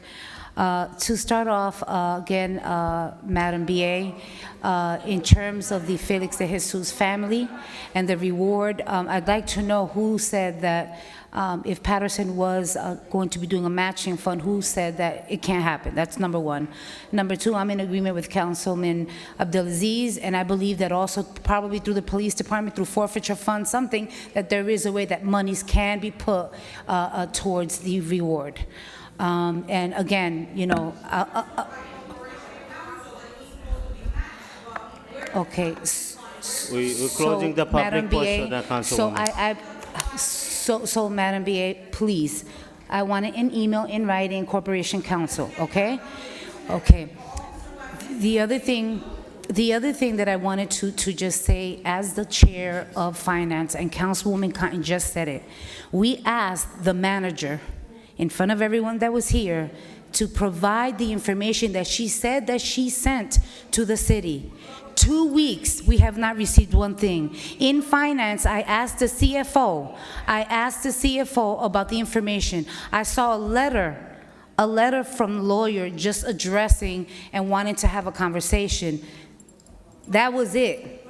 Since then, that to my understanding, the lawyer and Mr. CFO and Madam BA, I asked you today before this meeting, okay, where were we and where was the information that we, the council, requested? You stated you did not have it yet. You did have a conversation, and that within that conversation, there were various things that needed to be provided in order for there to be a consideration, if any. Okay? That information has not been provided to the city. In order for us as a council, it has to go to the administration. From the administration comes to finance, and there's a discussion. I don't want to hear this, we did. I want to see the proof. Councilwoman Cotton requested it, I requested it, and we have yet to receive one email to show the proof. All right, so that's all I'm saying. So with that said, I know there was many conversations today, to Raquel, I really want to apologize to you, I know that I don't need to come here and justify the reason why I get up or not. And everyone knows I do have a full-time job, which I come directly here. I have the right to at least be able to take a few minutes to be able to go to the ladies' room and so forth. But with that said, everyone in this room, I respect, and I understand that everyone has the right. Ma'am, you are not able to speak. Ma'am, you're not. We're closing the public portion. Ma'am, the public portion is closed. Ma'am, vote, Councilwoman. So once again, and I'm going to address this because it is apparent to me, to you Brookslow residents, it is apparent to me that information is not really being disseminated the way it should be to you, all right? When I stated, and I asked Madam BA and the CFO, where were we with the information? They have not received everything. We cannot put something on the agenda without it being reviewed, specifically because there is a financial situation that will, within the entire city, there's a lot of people that are coming forward to the administration, not to the council, to the administration, to request pilots and abatements and so forth, all right? We cannot put anything on the agenda with it having all of the necessary paperwork. In addition to putting forward, you also need a redevelopment agreement. You don't have a redevelopment agreement. Okay? All of that information needs to be provided to the CFO, to the BA. All right? And if anybody wants to have a one-on-one with me, I welcome you all to do so, because the proof is in the pudding. Okay? The proof is in the pudding. And I will let you know with truthfulness. All right. Don't go out yet. Please don't leave out yet. So I have not completed. Okay? I have not completed. All right, I think, Council President, I haven't said much today, all right? But there needs to be clarifications. There needs to be clarifications, and people do need answers. And that's why this has to be specific to the CFO. And that's why I said in the meeting, Mr. CFO, Madam BA, you need to put on record, do you have everything completed to move forward with Brookslow? Do you have it? Put it on record. So we had a conversation with the manager and I believe the other lady yesterday. Council President, we're in voting session. No, I understand, but can I tell you something, Councilwomen? They deserve to hear. They deserve to hear because we'll continue, all right? But they deserve to hear because they only just met yesterday. We've been requesting information for 2 weeks. They just met yesterday. Right, they deserve to hear it, but based on Robert Orders of Rules, we are out of compliance. But Councilwoman, just like Councilwoman Mims, with all due respect, I have the floor, and Councilwoman Cotton addressed almost every speaker. I have the right to at least put clarification in terms of the financial piece. That's all I was doing, is wanted to clarify to you all. Councilwoman. So thank you very much, Council President. I'm gonna leave it at that. Madam Clerk, my vote is yes to close the public portion. Thank you, Councilwoman. Councilman Jackson? Thank you, Madam Clerk. So, I've been here almost 10 years. I've watched Councilman Rooney walk to the podium and get almost an hour to address this council when he wasn't a sitting councilman. I watched the same courtesy been given to Councilman Morris. So the fact that, Ms. Austin, that you were overlooked on the list, regardless if it was a mistake or not, this council, in fact, through the order of the council president, you are the member of the public who came here specifically tonight to be addressed. And the fact that you are not, it's this whole notion of rushing through the process and rushing people through and not addressing each and every concern. My first few years, we used to sit here and every single person who had a question would get answered. The BA would answer. Various council members would answer. Am I right, Councilwoman Cotton? Am I lying? So now, the cloak, notice I said the cloak of process in which you are being mistreated. So I'm gonna say it again repeatedly. First of all, a negotiation process does not have to happen with the administration. It is this council that has the authority to issue a pilot agreement. 2 weeks ago, the finance officer apologized to the manager for misquoting false information on record, but he didn't do that on record because he said, I'm very sorry. I thought you had the right process. She made repeated attempts to reach him. I'm not sure. Please, Ms. Quick, please make sure that we get a copy of those emails that were sent into the city, because this right here is ridiculous. We have approved pilot agreements for people who make millions of dollars, who walk away with $15 million developers fees, and we're fighting off residents that's supposed to have affordable housing. They're not asking for any great concessions. Affordable housing to make sure that residents don't get over purchased by developers who have large pockets, who made that money, by the way, from our community. The $15 to $20 million developers fees, not in one project, but multiple projects. But we're sitting here fighting off for residents to make sure that they can ensure that they have a safe and affordable place to live ongoingly.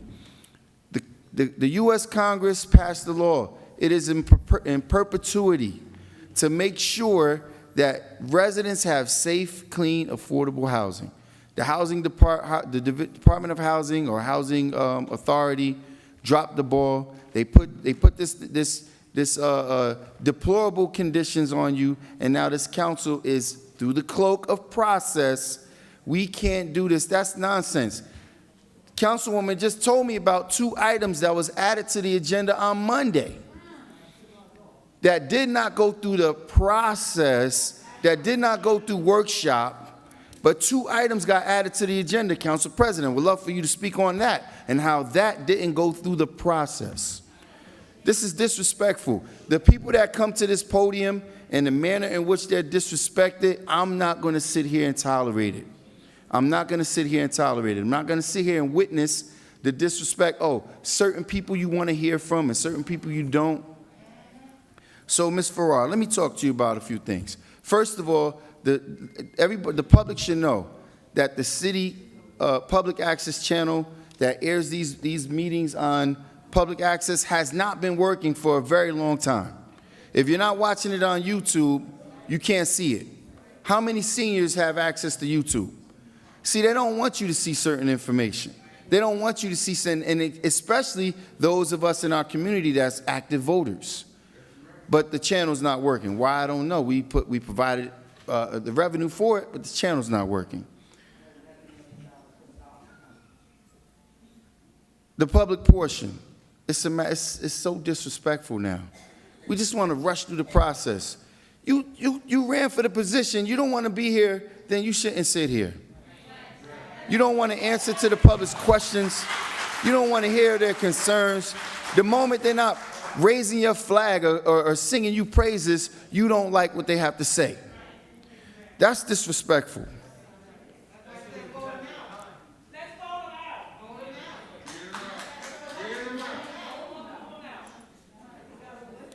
Let's talk about these pay raises. Let's talk about the pay raises, because the last, and I'm disappointed Brother Rucker left, because ranges, everybody here made promises on ranges. It's not pay raises, it's ranges. Not only did they give themselves $50,000 increases, but they paid themselves retro, meaning they went back to the beginning of the year and paid themselves for that time. Now, the BA is a public employee. She made a comment 4 years ago in a mayor's cabinet meeting, If I don't get a $50,000 pay raise, I'm quitting. I asked her on a public platform. She never answered the question. And it showed the BA gets a $50,000 pay increase, paying retro. When you have other employees, the director of DPW, I would have quit the job if I was him. I would have quit. He has the most difficult, challenging job. He's not giving the support staff. He's not giving all the things he needs, and he's constantly taking the grunt. You guys tell me, you complaining about zombies and dirty streets and all of these derelicts running around here. We have, you know, the poor training in our police department, all of this decisions made by this administration. All that have to be signed off by the BA. Tell me where anybody can acknowledge a job well done that warranted a pay increase. But you have people who are living under the poverty line. You have people who work, who have licenses, nurses, people who are certified licensed professionals who make less than $50,000. Then you have a person who so callously makes over six-figure salary, makes more than six figures, and gives themselves an increase of more than 50%, only because you have the power to sign, and this council all sat in approval of it. So you're sitting here wondering how things happen. Right here, the cloak of process. Let's talk about this. Let's talk about highly trained, qualified professionals. Let's talk about lawsuits, because Corporation Counsel is going to have to answer to this. This administration, a highly trained, qualified, certified, licensed individual, an engineer, our city planner, Mr. George Meadows, was fired or pushed out of his position because he developed a condition. And he was protected by the ADA, the handicap requirement. He's now going to sue this city, and he just won his case. Now we're going to pay for that. Licensed professional. Let's talk about Mr. Milton Robinson, another licensed engineer who's making less than $50,000. Another one they pushed out. Let's talk about Mr. Dave Gilmore, highly qualified professionals with credentials, doing the work that's necessary in our community. Again, this administration pushed them out. Let's talk about now Mr. Osner Charles, the person they sent to that podium to say, we're going to do things for black people. The moment he stepped out of pocket, they forcing him out, getting rid of him. Well, I respect him because at least he has enough decency to put his resignation in instead of taking this embarrassing beating. This is the most racist, discriminatory administration I've ever seen. And you guys are sitting here, and this is an example of it. Because these facilities are predominantly occupied by black and Hispanic people, we're not concerned about your needs. We're going to let 2 weeks go by and say, oh, we didn't hear anything from you. So show me the effort of them reaching out to them. When we know that this pilot expired on the 1st. I did my due diligence. I did all the research. I'm telling you what the laws are. Now we're hiring a third-party legal firm to review everything that I wrote. So I want to know why we keep curbing our members of our community. Ms. Austin, if you're not given the decency and the courtesy to speak tonight, it speaks volumes.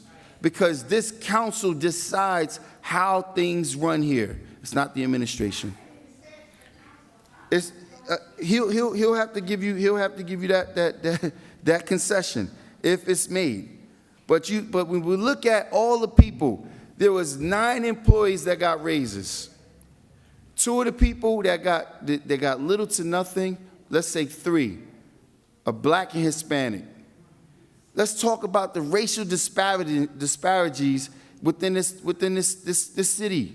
This is a predominantly minority occupied city. The ones that landed on the top end just so happen to be it's not a coincidence, people. There is no respect for our community, and I'm tired of sitting here and watching people from our community be accomplices to this activity. This council is supposed to stand on firm ground on behalf of the residents. Show me where that's being done. Talk to me about why I'm here every single night on this item and every other item arguing by myself with most of the time, almost everybody against me. Tell me what fact that I stated that's incorrect. What law?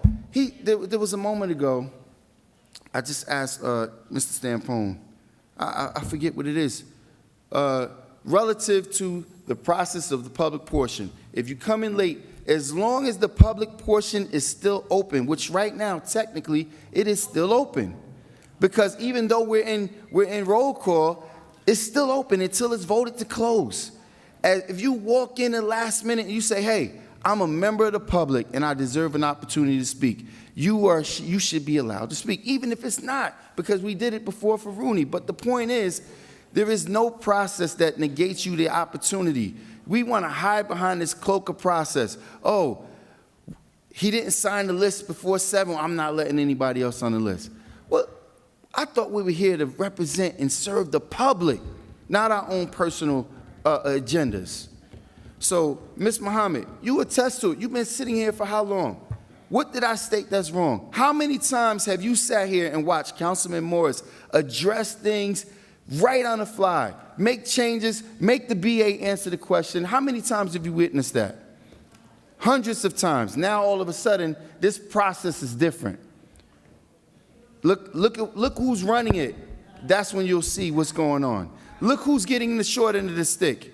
So once again, I'm going to put it on firm record and request that this item be brought before us in the workshop and then voted on in the next regular meeting. And if that's not made possible, look that way to the people sitting on that side and ask why not. And then the council members that's sitting here that's allowing them to do that. Madam Clerk, my vote is yes. Thanks, Councilman. Councilman Mendez.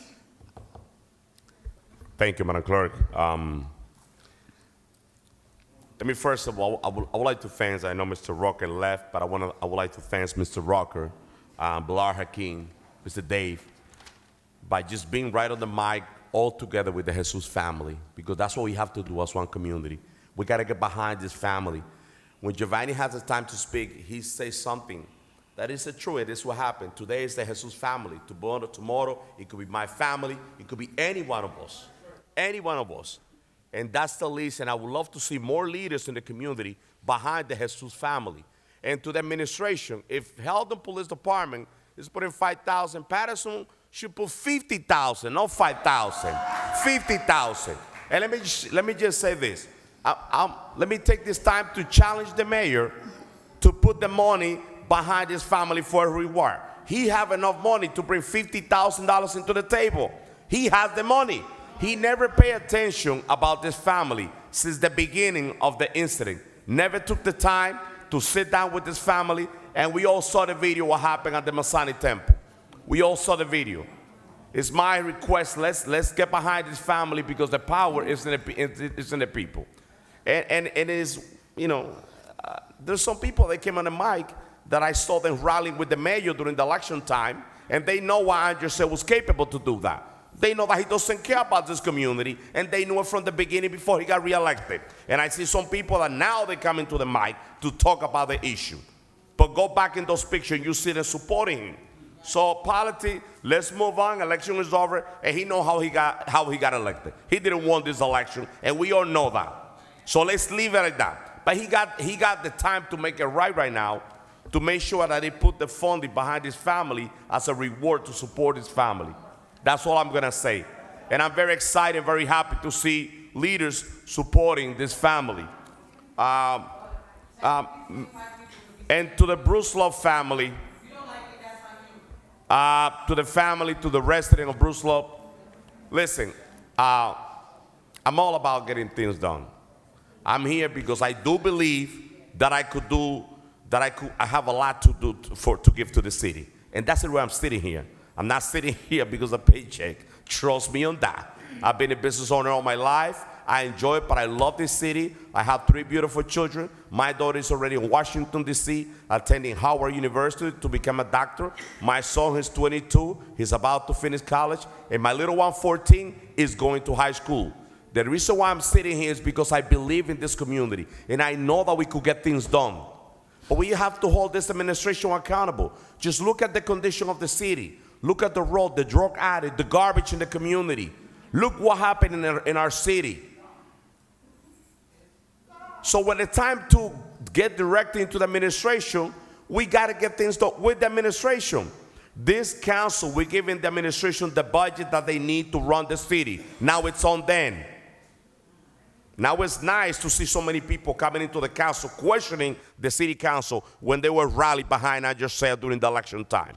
And in closing, to the Bruce Love family, I was the one, I called the VA, I called the CFO at 1 o'clock today, and I told them I need to have the discussion about Bruce Love on the Finance Committee meeting. And on my closing, I want the CFO to speak up because I told him I'm not sitting here, people play politics in another way, but I'm not here to waste my time with this. I know that we could help you and we're gonna get it done. But if you tell me that we don't need information, oh Lord Jesus, how are you gonna prove that? We need all the documentation. And you know what? For 1 minute, let's put politics aside with Bruce Love, with this community. Let's bring at the end, I want CFO to specify the document that he needs. That's what I expected from him, because he told me we're still waiting for more document to sit down, to have a discussion, look at the number, and come up with a solution. That's what I'm expecting, and that's what I'm waiting. And I'm not going to stop until we get that done with this community. I'm not here to play politics. I'm here to help as much as I can. And in closing, Ms. Wahira, I'm working with Corporation Council on the bike, on the dirt bike, and we... No. So... Ms. Wahira, so let me just vote, Ms. Wahira, but let me just share this with you. Can you please stop? Yes. I'm working, Ms. Wahira.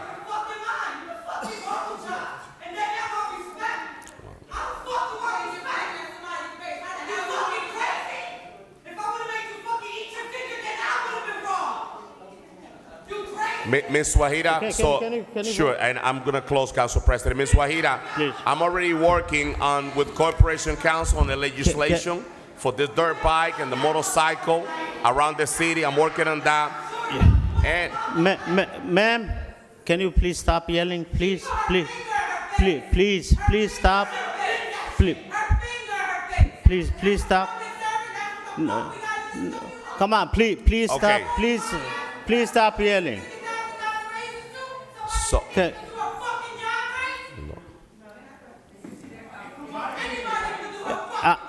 instead of yelling, I'm respectfully asking, please leave.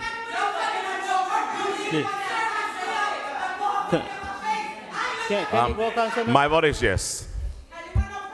Thanks, Councilman Mendez. Councilwoman Mims?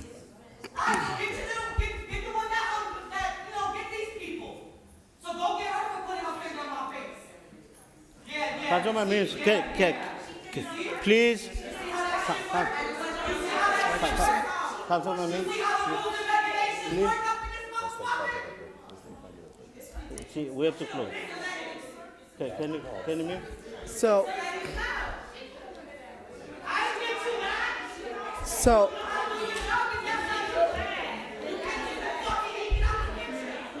let me say this. I know. Let me say. Councilwoman Mims. Let me say this. Councilwoman, one second, please. If we're gonna keep yelling and cursing, I respectfully ask, please go outside. So let me say please go outside, please. She did not put no finger on her face. Councilman, you need to stop cursing. You need to stop cursing.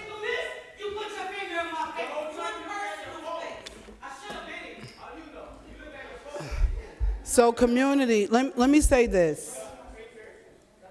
We have to, and I continue to say this, we have to respect this family.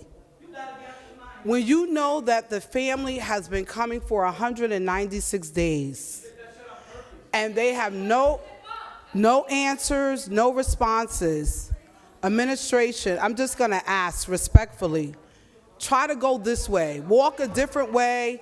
Don't even go through the way.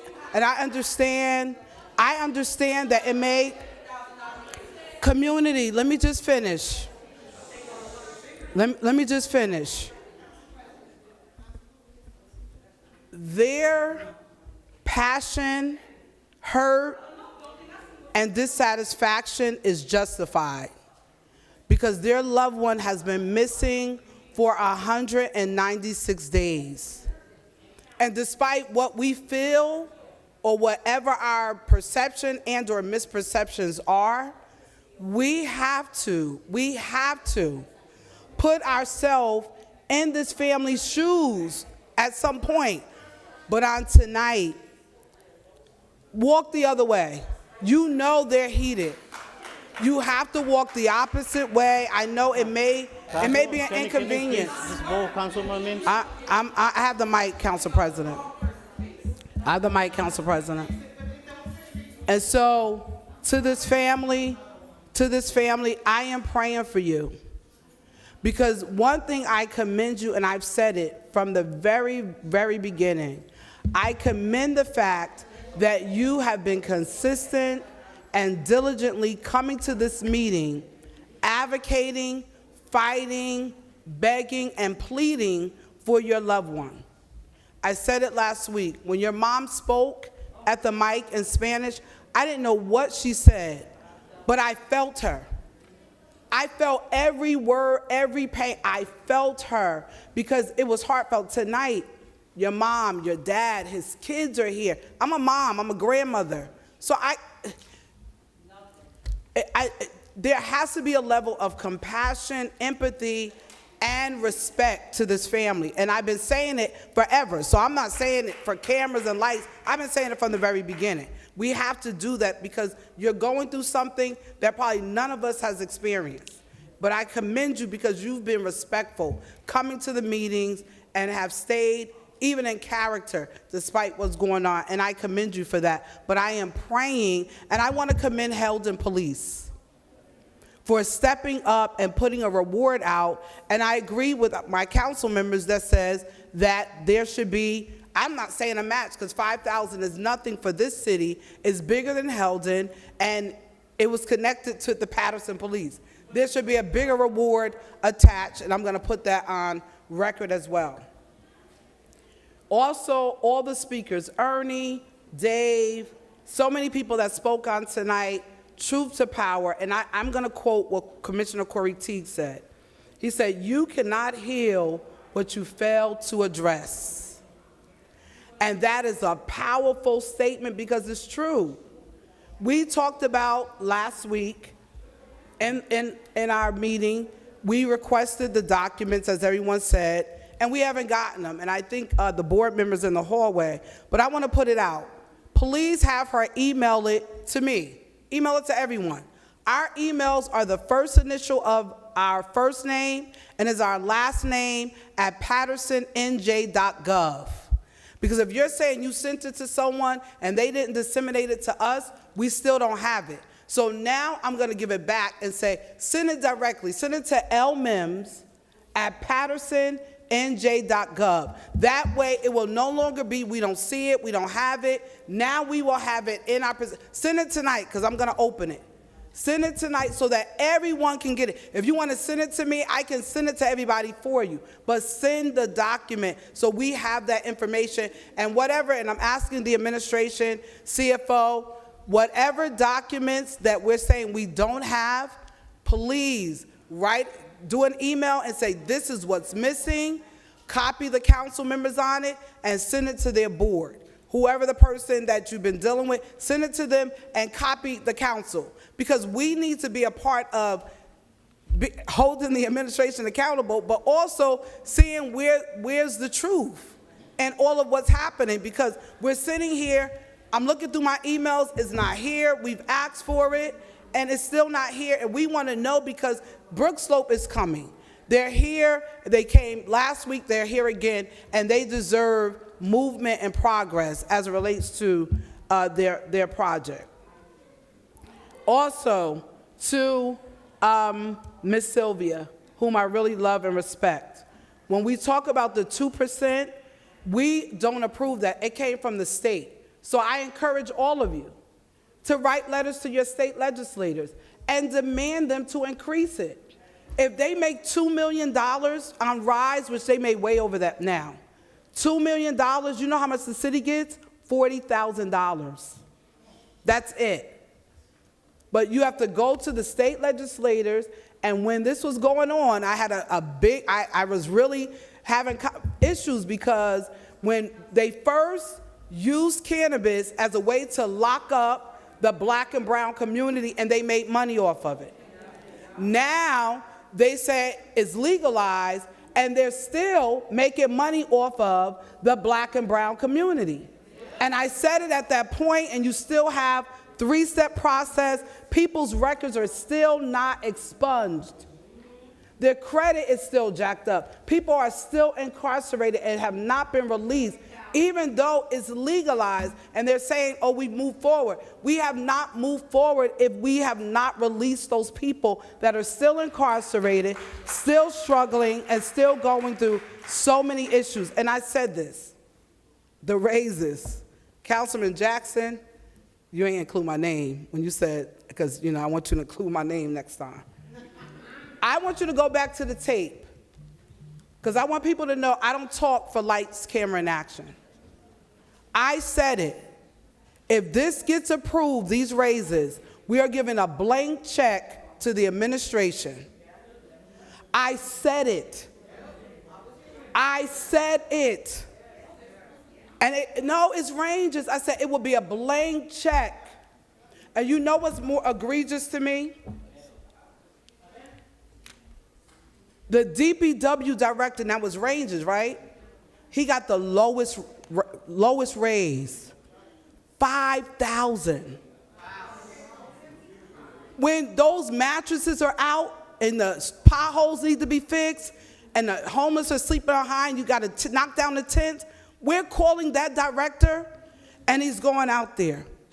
Public safety director, quality of life, the police department, our director, we gave $8,000.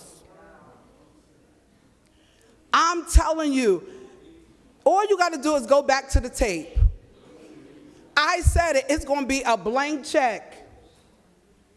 It's going to be a blank check.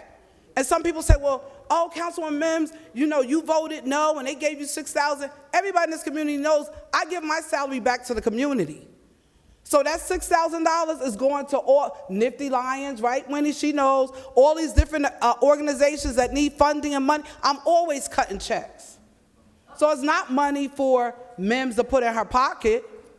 It's money for our kids, scholarships, book scholarships, athletic programs, all different things that some people, I'm going to say the Silk City elite, Councilman Jackson, they were number 6 in the nation. Did you hear me? Paterson, they were number 6. Paterson kids, they were number 6 in the nation. They number 3 now, but they were number 6. They begged for donations because their kids, those kids went to Florida. They go every year. Every year, beg for donations. Peanuts, silence, radio silence. But they got $50,000 raises. So we have to do better. We got to do better for our kids. And I know some people are shocked. They probably didn't even know that they were number 6 in the nation. And now they're number 3. They practice right at the old Paterson Catholic field. I remember they were out there practicing and the lights were off. The parents had their headlights on to give them light. And they reached out to me and I had to go there and make sure that the lights were turned on for the kids to play over in that field. I could go on and on and on. It's egregious. It's egregious what's going on. I tell people, you don't have to like me, but I'm going to speak the facts.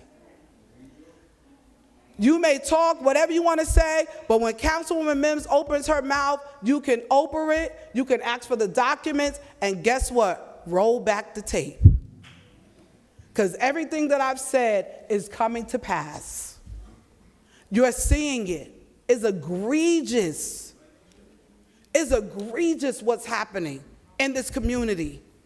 It's egregious what happens, and then they get mad. When you say something, they get mad, right, Ms. Waida? They get mad and they want to attack you.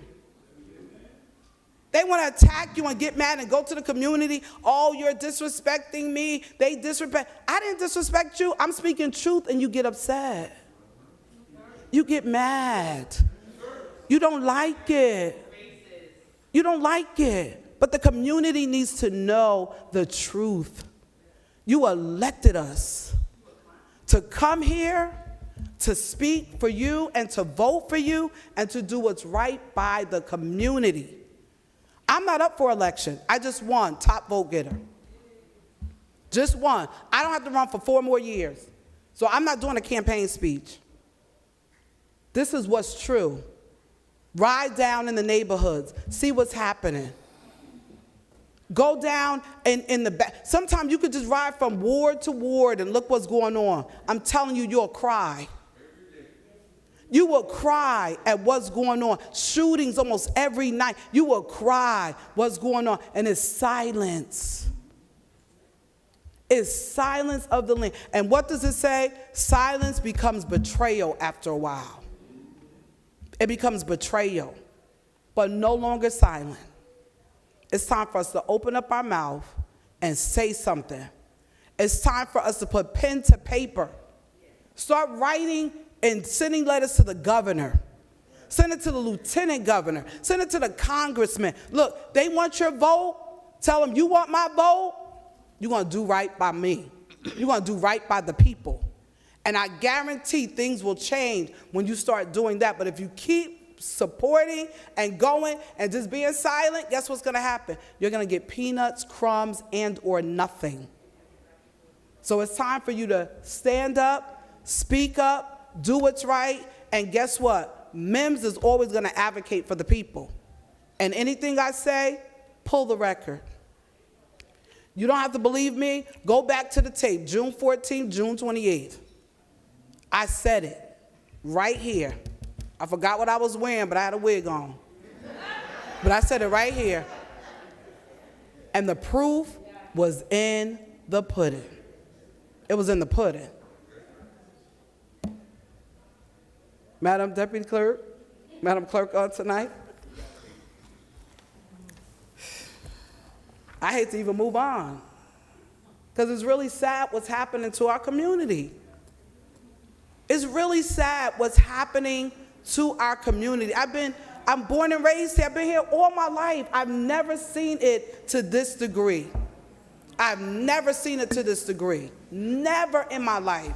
Never. Waiting hours for a police officer to show up for a car accident. I could go on and, oh my God. I gotta go because I'm on a soapbox. Paterson, we gotta come together. We gotta do a movement.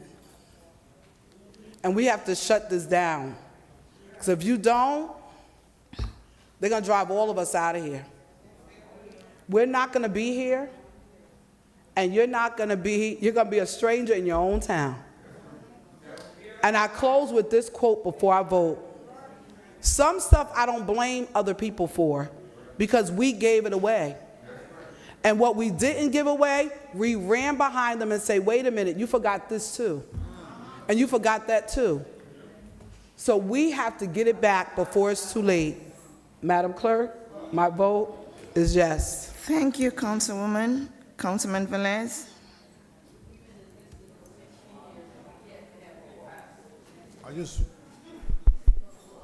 Mr. Ming.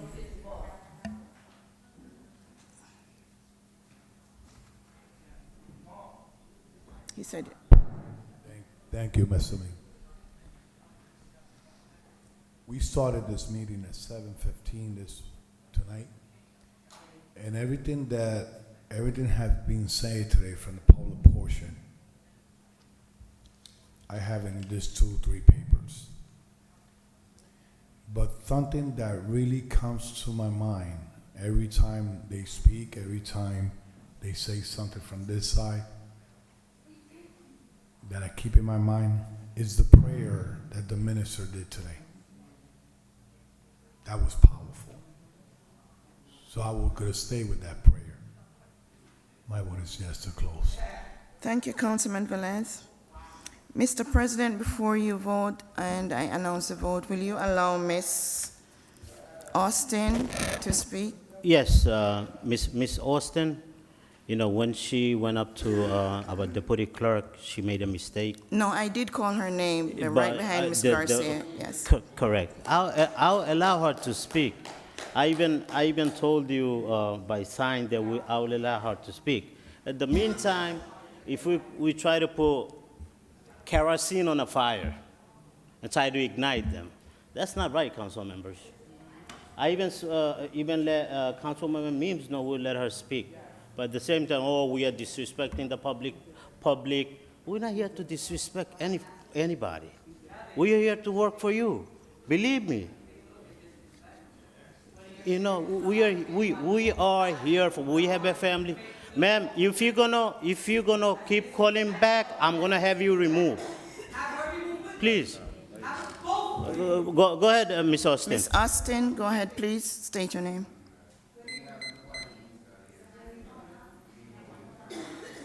Turn her on. Council President, you have to put the mic on. Good evening, councils, and thank you for allowing me to speak, okay? There's two things that I want to first. Right now, you're being totally rude to me. I'm asking for your attention. COVID is still real. I go to church, when somebody speaks, a mic is wiped off and another one is handed, okay? This mic been here, it's not covered. COVID is still real, okay? I'm coming on the behalf of Brook Slope. I've been living there for over 35 years. My community is the last stronghold in Paterson that looked like something, that we are still doing something, and we're a community that don't have as much crime. We see you when y'all going out for votes. Y'all tearing up our door. Y'all putting papers in our mailboxes. Y'all want us to come out and support you. But we're asking for your support now. We need our pilot because maybe I may be able to leave Brook Slope when you sell it to Florio, but my neighbors next door may not be able to do that. So we do need that pilot. We do need that 99-year, like you gave Florio or whoever else you're giving the pilots to. Don't disrespect the little dot, because when everybody is running for elections, they hit Brook Slope. Yes, it's 242 units. And we vote. And we are voting a powerhouse. We take our seniors and our cars to vote. So you know what? When it's time to vote, we're going to remember the same faces that want us to vote for you again. We're just asking, just do us the same that you would do anybody else. Put us on the agenda. Tell us what we need to get this done. We're not trying to fight. If somebody dropped the ball, okay, let's pick the ball up and let's run with it again. Because you look at us, CCP is no longer, Fifth Ave is no longer. It's not us that going back in there, it's people from other places coming in there, going back into these spots that these people that have lived there all their life. Come on, I'm just asking, give us a fair shot. Just give us a fair shot. And whatever the thing that you need from us, be Pacific. Got him. Mr. Financial Officer, that you keep holding your face and not saying nothing, please give it to us. He got it. Please give it to us. Carol, he got what he needed. because we want to come back. We got to keep coming back. We're Council not going to stop. Yes. Council President. So thank you, Mr. President, for allowing me to speak. Yes, one second. Thank you, Council President. And I want you to just stay in a minute, stay 1 second. Because during my closed section, I asked the CFO to be specific about and also the VA, about the documents that we need, from Bruce Law. And I just want to say this to you. Give me your attention for 1 minute. Give me your attention for 1 minute. I don't want you to leave this chamber with the impression that we're not going to work with Bruce Law. Because if you're getting that information, it's wrong, and they lied to you. Now, all I'm asking, I'm one vote in this chamber. All I'm asking is the information that you entity need to provide to the city for the CFO, for us to sit down and do our work on the finance and come here and vote. That was my request today. That document is submitted every single year. Mr. It's a CFO, financial I got report. the Point of order. It's submitted every Point of single order. year. Point of order, Council. That document is submitted every single Council year. President, I do have the floor, and I asked a question for the second time to the CFO and to the VA. So after they give me the answer, anybody else could take the floor. Thank you. Mr. CFO, then I'll go and close the public portion. Madam Go VA. go ahead, 1 second, ma'am. Mr. CFO, go ahead. What are the documents that you need to bring this item in the finance meeting? Oh, after last meeting, I reached out to the lawyers. They sent me the information yesterday, they sent me some information. We had a Zoom call today with Ms. Marlena and Jerry. Martina and Jerry. We asked for additional information regarding what kind of, It's everything from the HAP agreement to further details on the infrastructure Capitals. work that's been done, the capital spend. There are a whole listing of details that we provided and that they wrote down and that they're going to provide to us. So you just might not have heard about that conversation today, but we are, as you said, let's pick up the ball and moving forward. That's what we've been doing. But, and once we have that information, then we'll be able to proceed to preparing the documentation for the council to review. and just to add one more thing, I did apologize to Ms. Marlena after the meeting because somebody reached out to me on June 25th, 2022. And usually pilots go through economic development, and I just didn't explain the process to them. Again, it was June 2022, so I did apologize for the miscommunication for that month. But that's when somebody reached out to me on June 25th, 2022. 2 years ago. And Mike Powell. So in closing, I just want to thank the CFO and the VA for the information, and we're gonna stay on top of this. Once they get information, I guarantee you that I'm your voice, and I'm here to fight for you. And I'm very sure most of the council member here that they are. So we're gonna have that discussion, and we're gonna come back, and you're gonna get what you deserve. Thank you, Councilman. Brooks Law people, you guys have representatives. You have your lawyers. Let them they're already in conversation. They have the paperwork ready, and you'll come to finance meeting, and we'll move it forward. That's the only thing we could do. Okay? Thank you. My vote is yes to close the public portion, Madam Clerk. Thank you, Mr. President. The votes are 8 yeses, 1 absent. The public portion is now closed. Madam Clerk, I'll take item number 39 and 40 now. And then we'll go to the executive session. Fred? Item number 39 is a resolution authorizing change order. One second, we don't have a quorum. We do not have quorum. We do not have quorum. That's One- the man. Yeah, Councilman, can you grab the council members from there? Go. Well, So let's take care of Fred. They've been here for. Councilwoman. You know what? Just take it. Councilwoman Mims. No, I'll see her and. Fred have a prior engagement. He needs to go. Yes, thank you. Please read item number 39. Read the Item record. number Thank you. You have a good night. Item number 39 is a resolution authorizing change order number 1 for the 2020 State Aid Road Resurfacing Program, bid number 21, 39.13 for the Engineering Division of the Department of Public Works. It's Resolution 22507. Item 39, can I have a motion? So move. Can I get a second?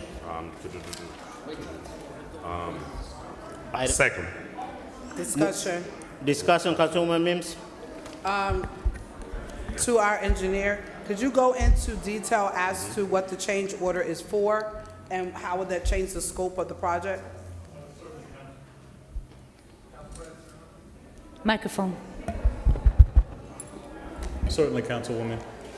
This is one of the resurfacing projects where we receive funding through the New Jersey DOT. One of their requirements is that at the end of the project, we prepare what's called a final quantities adjustment change order, which means if we have an allowance of 100 hours for police and we use 98, we have to do a change order to adjust it to that actual value of the 98 hours. And that's for all of the different pay items. So this change order that's before you today is that final quantities adjustment change order. It does not alter the scope of the project, it just adjusts it to the actual used values and actually results in a slight credit on the contract. So for audit and compliance, to make sure that we're meeting the standard Correct. with this item, will that satisfy the requirements for if we're audited or if something happens as far as ethics concerns are raised? Will this Yeah. satisfy it? Yes, it does. This is, there's a package of documentation we prepare at the end of the project. This is one of them, and it goes to the state in order to get a final closeout and their sign off on the project. Thank you. I'm good. No question. Roll call, Madam Clerk? President, roll call on item number 39. Councilman Abdelaziz? Yes. Councilwoman Davila? Yes. Councilman Mendez? Thank you, Fred, for just for that clarification, just on the record. This change of order don't change the scope of work on any way or form. So my vote is yes. Thank you, Councilman. Councilwoman Mims? So, just for the viewing public, it's always good to ask pertinent questions when change orders are presented before the council, especially when we don't have anyone that is PMP certified on our staff, which means they're a project management professional with the certifications and the requirements to ensure that the proper oversight is in place. So that is why I put the questions on the floor so that if we are audited, we have it on the record that the engineer said that this will meet the requirement. Madam Clerk, my vote is yes. Thank you, Councilwoman. Mr. President? My vote is yes, Madam Clerk. Thank you. The votes are 5 yeses, 4 absences. Item number 39 is hereby adopted. Item number 40? Item number 40 is resolution authorizing change order numbers 1, 2, and 3 for Barley Field House renovations, Phase 2. It's bid number 2022.07 for Department of Public Works. It's resolution 22508. So move. Second. Moved by Councilwoman Mims, second by Councilman Mendez and Councilwoman Davila. Discussion. Discussion, Councilman Mendez? Thank you, Council President. I know we have Billy, DPW Director. Can you just go elaborate about this change of order in this item, number 40? Elaborate. It could be Fred. I'll take them in order if that's acceptable. Change order number 1 was for a charge of $5,856. We were requested by the school district at the end of Phase 1, which was the initial demolition and exterior work of the building, to leave the existing electrical power system in place so that it could power the field lights and power the press box. So that was done at their request. The funds were credited on the prior contract, and then this contract, which is for the interior work, would now have to be modified to include the demolition and removal of that electrical equipment. So that's what this $5,000 and change is for. Got it. Thank you, Council President. Council President. Councilwoman Mims? So 2 things. In our workshop, I made a request. You were not here. But I would like to see for the phases. There are a couple phases to this project. The project was in standstill, there was no work happening, and I was copied on an email that was sent to Madam BA in regards to what's happening, what's the standstill. So I would like to see in writing where we stand in each of the phases, what is the timeline, what's the scope of work, and then what is needed to finish whatever phases, what we've approved, what we still have left to approve, and also, I'm gonna say it one more time, Corporation Council, I sponsored this. Barley Fieldhouse no longer exists. This is Dr. Gerald Glisson Fieldhouse. So with this resolution, this needs to be amended, and I said it last in the workshop, it still has not been done. So, and I don't think it changes what you're doing, but the paperwork needs to reflect the revision of the name. The other part is, with the school district and all that we're doing, I'm not sure how often you meet, but there needs to be a better communication when it comes to stall of work or delay of work for whatever reasons there are. If it's payment, if it's equipment, if it's whatever the issues are, let's just do a better job proactively of letting them know, because our kids are suffering from not being able to utilize the Dr. Gerald Glisson Fieldhouse. So if we could just have that information outlined, that would be great. Thank you so much. You're welcome. Thank you. Council President. Councilman Velez? Council President, thank you. So we have already 3 change orders in this project, correct? Correct. And all of them are under $5,000. Correct. So do you have any emails, letters of any transaction requested by the Board of Ed to keep it like that or whatever? Are you talking about the change for the electrical work? I would have to go back and look. A lot of these items were discussed during progress meetings and are noted in the minutes of those meetings. So that will be in the change order number 3, right? That would encompass change orders 1, 2, and 3.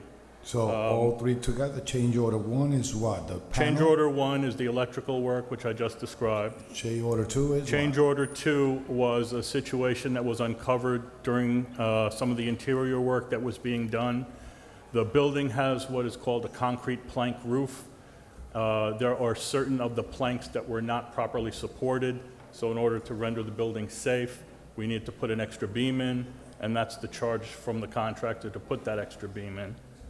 And then change order 3 was a request from the school district to add the additional window for the coach's office, as well as the electrical work for the IT work that they want So done. the amount of power that going now to the building is more, or is going to be the same? Because they have the same lights, and they have the same building with the same lights. The The change panel order had that to be was, changed because it was all obsolete, or they needed to upgrade it? the original equipment that was there was obsolete. We left it there at the school's request so that they could continue to operate the lights in the press box during the period where we were completing the design and bidding for the second phase of the project. So this is the second phase we're doing. We are now in the second phase, which is the last phase. We had combined phases 2 and 3 to expedite the Correct. project. So now the updated electrical system is in and is powering the field lights and the press box, which were So I previously had a done. conversation with the superintendent this past week, the firehouse. They brought in 2 trailers, gigantic trailers, on a Saturday morning because football already started and they needed locker rooms and all that stuff. And this is rental equipment. It's not like it's gonna be there staying permanent. When it is promised to finish this project? Based on the meeting I had with the contractor late last week, they're planning on having everything done by the end of September. And September? So superintendent, we want to save also taxpayer money from the school. They say September. That's what I told them. Because the last conversation I had with you, because of the graduation, it was because they had some material back order. We had some material back order. There have been payment issues throughout the process as well, which have delayed the work. Correct. So Hopefully, this is the only thing that they come and change order. this is the only thing that we're aware of so far, yes. All right. Thank you, Councilman. Roll call, Madam Clerk. Yes, Council President, roll call on item number 40, Councilman Abdulaziz. Yes. Councilwoman Cotton. Councilman Mendez. Yes. Councilwoman Mims. I had another question, but I'll just put on the floor as a recommendation.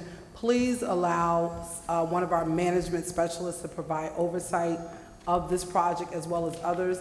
I'm going to ask again, something I requested last week as well. I would like to see all the projects that we've approved over the last 4.5 years so that we can see what the names of the projects are, the date they started, where they are, and then at the end, what was the dollar amount that, the cost of the project, and what has been allocated for each of the projects. So I'm sure you know how to do that. So if you can provide that, not just to me, but the entire council should see that, I think it'll be good. So when it comes to things that are happening in the community, we've been approving a lot of stuff, but some of it we have not seen the progression. So if you can provide that, that would be great. Madam Clerk, you look so pretty tonight. My vote is yes. Thank you, Councilwoman. Councilman Velez. Thank you, Madam Clerk. Fred, I have to give you credit because a lot of projects have come back saving us money, like the resurfing. So, that's included as a project, resurfing, and I have to give credit. We want to see things moving. People expect, and this is every council member here probably agree with us, that when a project is approved, the first thing they do is press conference, right? So the next thing is they want to see a ribbon cutting, and we want to make sure it goes along with what is scheduled, especially when winter is around. So my vote is yes, Madam Clerk. Thank you, Councilman. Mr. President. Thank you, Madam Clerk. Thank you, the PW Chair. I know you went through your committee as well, this item. My vote is yes. Thank you, Mr. President. The votes are 6 yeses, 3 absences. Item number 40 is hereby adopted. No. Thank you and good evening. Thank you, Fred. You have anything else left? No, I do not. 8. Item number 8. 8? No, 8, number 8, item number 8. How many 8? It's an ordinance. Yeah. Oh, 8. Okay. Let's do the first reading ordinance, item number 8 and 9. We could do it in a workshop. Do what? Number 8. Yeah, you guys spoke about this. We already spoke about it, yeah. No, item number 8, Madam Clerk. Number 8 Yes, is the Mr. first reading. It's coming back to a workshop. We could have a discussion in the workshop. Yes. Let's vote on item number 1, 8. Item Madam number Clerk. 1 is second. 8. Item number 8? Yes. Number 8 is first reading. Item number 8 is a first reading ordinance. It's an ordinance creating section 429 of the Paterson Municipal Code entitled Speed Humps, a policy for speed humps and rumble strips within the city of Paterson, sponsored by Councilman Luis Velez and Councilman Alex Mendez. So move. Second. Discussion. Moved by Councilman Velez, second by Councilman Abdulaziz and Mendez. Discussion, Councilwoman Mims. So, good evening, Mr. Hong Chow, and to our director. So, with this, I think it's a great initiative. I've looked through the ordinance language, and there's some amendments that I sent or I requested on last week to make sure that we definitely do our due diligence as far as our residents are concerned. One of the biggest concerns I have, because in the past, as you know, Mr. Hong Chow, and I'm sure many of us have sent requests for different areas of the community that really need speed humps, because there's a lot of speeding that's going on in the community, not to a point where it will cause fatalities or any of that nature, but to control some of the speeding. For example, when I sent it for Sixth Ave, Nine, then you do the second. 7th Ave, 8th Ave, 9th Ave, 7th Ave, we have done nothing with 7th and 26th. There's been some major accidents there. We've done it on 8th Ave. Even tonight coming here, there was a major accident on 25th, I believe, and 8th Ave tonight where the fire trucks had to come. There was a fire chief, and I was out there. 9th Ave, it took us a fatality before we put a four-way stop sign there. So my question is, with this ordinance, are we going back into the archives of those particular locations that you said they are locations that should get them, but because we don't have the money, because that was the concern, we didn't have the money, will we go back into the archives, or will we have to develop a priority listing to identify which locations will go first? How are we gonna work that out if this is approved? Okay, Councilwoman. Excuse me. Councilwoman. So, what happened? I received so many complaints and requests for these speed humps because speeding is really one of the major challenges in traffic for the city. So, what we can now do is we can now deal with case by case because there's no standard, there's no enough resources we can handle right now. Also, throughout the countrywide, almost all the governing bodies are handling by their established of the policy. So that's why I've been asking and recommending the city has a policy. And based on this policy, also that's based on the research on the other towns, municipals, so we established this, and also that is drafted by the law department. And so based on that, we have a foundation. From there, we can start working. Right now, I'm already working on a detailed procedures and criteria, what we need to do based on the request. So back to your question, I have my list of locations, but we will deal based on this ordinance, which if to be passed by the city council, and that will initially will be requested by a local people. Like one example, we are going to ask the people who requested has to be live on the street. And then from there, we can, based on the establish of those criteria and the procedure, and then we'll deal with them case by case. So in your guesstimation, what will be the cost to do speed bumps? What is the estimated cost? That's really, in my opinion, is one of the major challenge in the future, because like right now, the fair market value for one speed hump is average about 3,000 to 5,000. So, and I made this request, and this is a part of the amendment, right? Because that was one of the concerns, that it costs too much, right? Correct. To do the speed humps. Yeah. So if we're putting forth an ordinance, which we have to approve, this is just the first reading, and yes, we did have workshop last week, but you were not present, so that's why I'm gonna take this time to address, because you're the expert, subject matter expert. So when it comes to the cost, right, and it's one, say on a strip from, let's say, for example, 4th Ave, right? We should put prototype language where it says a strip from this location to this location could cost X amount of dollars. That's gonna be important for our administration, because if we approve something and we don't have the money to do it, then we're gonna be back at square one. So we have to make sure before, language like this, which is great, but if we don't have the money to do it, then, I mean, we're just passing legislation. Yes, So I just wanna make sure that there is some information attached to the reso about the guesstimate of how much it will cost for not just one speed hump, but if you would do a strip for whatever the street is, put some of that language, just attach it so that they can do a guesstimate. Because say there's 50 addresses that are approved, the residents are signed off on, it's gonna cost $500,000. Where's the money gonna come from? Well, based on this policy proposed, we're going to build up the procedures and involve a lot of details of in the criteria where we're going to choose or agree or disagree as a candidate for the futures speed humps installation.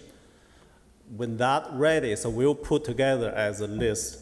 Now also we're going to prioritize on the list which one will rank first or second and third like that. So in closing, and so with the list, Councilman Abdelaziz, Councilman Velez, and then you, Councilwoman so with and Councilman Jackson. with the list that you already have, it may be feasible and it'll save some time later to do a guesstimate on those lists, right? Because if you say these are areas that you've already identified, it would be feasible to do guesstimations so that when we're doing this, we know this is the cost, possible potential cost. If we were to do it, here's the money. Administration is saying we have X dollars or whatever that looks like. But when we're doing this type of language, that's something that we definitely have to make sure is included in the language. So thank you, Mr. Hungchild, for coming today. Councilman Abdelaziz. Thank you, Council President. So, after reviewing this ordinance, there's something that, even first reading, that you guys did this at a DPW or the committee. Section H, speed humps shall only be installed, so shall only be installed if 100% of the owners of residents immediately adjacent to proposed speed humps and 67% of the occupants of the residences in the neighborhood signing a petition request a speed hump. So if one person says no, if one person says no, and everyone on the block says yes. Okay. I'm asking what's law now, not engineering. When you put it in criteria, you take the power away from any discretion, professional discretion you may have now, right? You may say no on this block, right? But if the residents or whatever, that's 67% need it. So if it's 64, who's going to go get those petitions? Who's going to do the calculations? Are you going to hold a public vote? Are you expecting the council people to do it? No, the engineering. Council President, may I? Yes. Briefly. Thank you, Council President, and thank you, Councilman Abdelaziz, for that inquiry. In light of the concerns that you identified, we, after workshop, did amend this ordinance to include the ability of the city to install, and I'll just note, it's page 4, section 429-10, again, in response to council's concerns, that the city reserves the right to install any traffic calming device, including speed humps and rumble strips, without a resident petition, as circumstances require. And then it further says the traffic engineer shall determine whether circumstances exist for such traffic calming device after a thorough investigation and upon consultation with the Director of Public Safety, because that was something else that the council had identified, and I believe Public Safety identified as well, in terms of fire trucks and other emergency vehicles going over them. So then the criteria shouldn't be in there. Okay. So when we're looking at legislating, creating laws, why do we have that then, right? If you could go do it on the city's own dime, or with your professional judgment, right? Why do we have the criteria on here? Why do we put 67% of the residents? May I? Mm-hmm. Council President? Go ahead. Thank you. Council. Thank you, Council President. Thank you, Councilman Abdelaziz, for that question. So the goal here was to ensure that the public had an avenue for redress. To the extent that the public really felt strongly about having this installed in their neighborhood, then the public had an opportunity and a means to petition the city for it. In addition to that redress that's afforded to the public and the neighborhood, the citizens, we also empowered the city traffic engineer in consultation with the public safety director on their own initiative to make a determination. So it's just the criteria, and it's a high criteria, you hit the nail on the head, but it's so that when the public really wants these traffic calming devices, it really is something that the community itself wants when it comes from that particular avenue.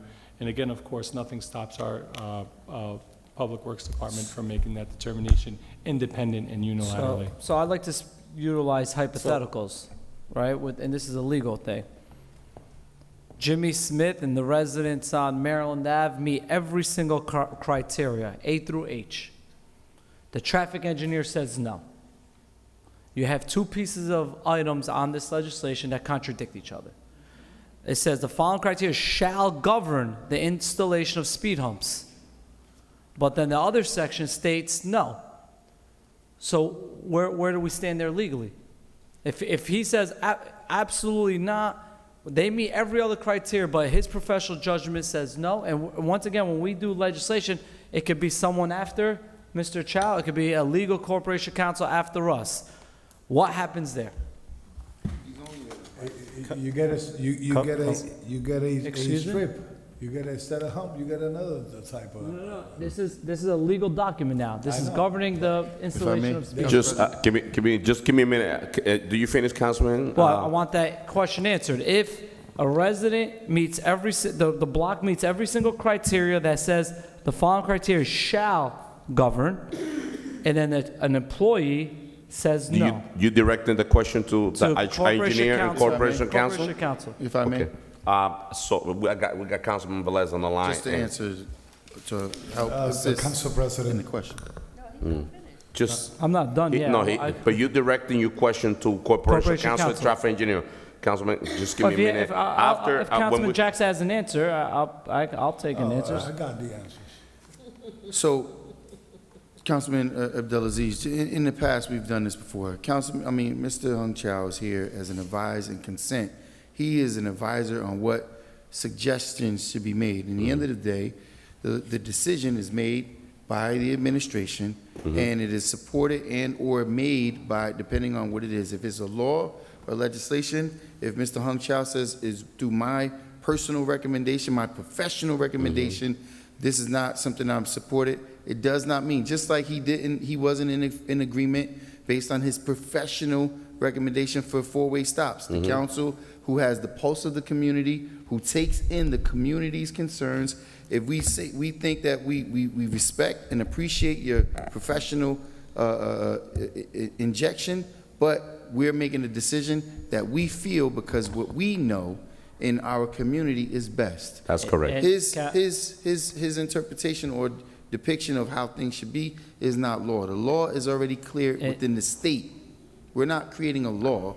We're creating a policy that supports a law that's already in place. And also, let me add, Councilman Jackson, that I have to give credit to Corporation Counsel, because when I came back to the council, that was one of my first requests. And Corporation Counsel modeled Jersey City legislation, NUA legislation, in terms of a speed bump and a speed hump. And also, Councilman Velez, we started working with that at the DPW committee meeting. And it's finally, he has a combination of both. So with that being said, Councilman Velez. Yeah, so. I'm not, Council President, I'm not finished, please. With all due respect, and I appreciate Councilman Jackson giving me his opinion on this. Go ahead, Council. Yeah. I got three other council members before we get ready for a vote. That I'm going to ask questions I didn't get any answers for, and we can vote it up or down. Actually, Corporation Counsel, Section 4,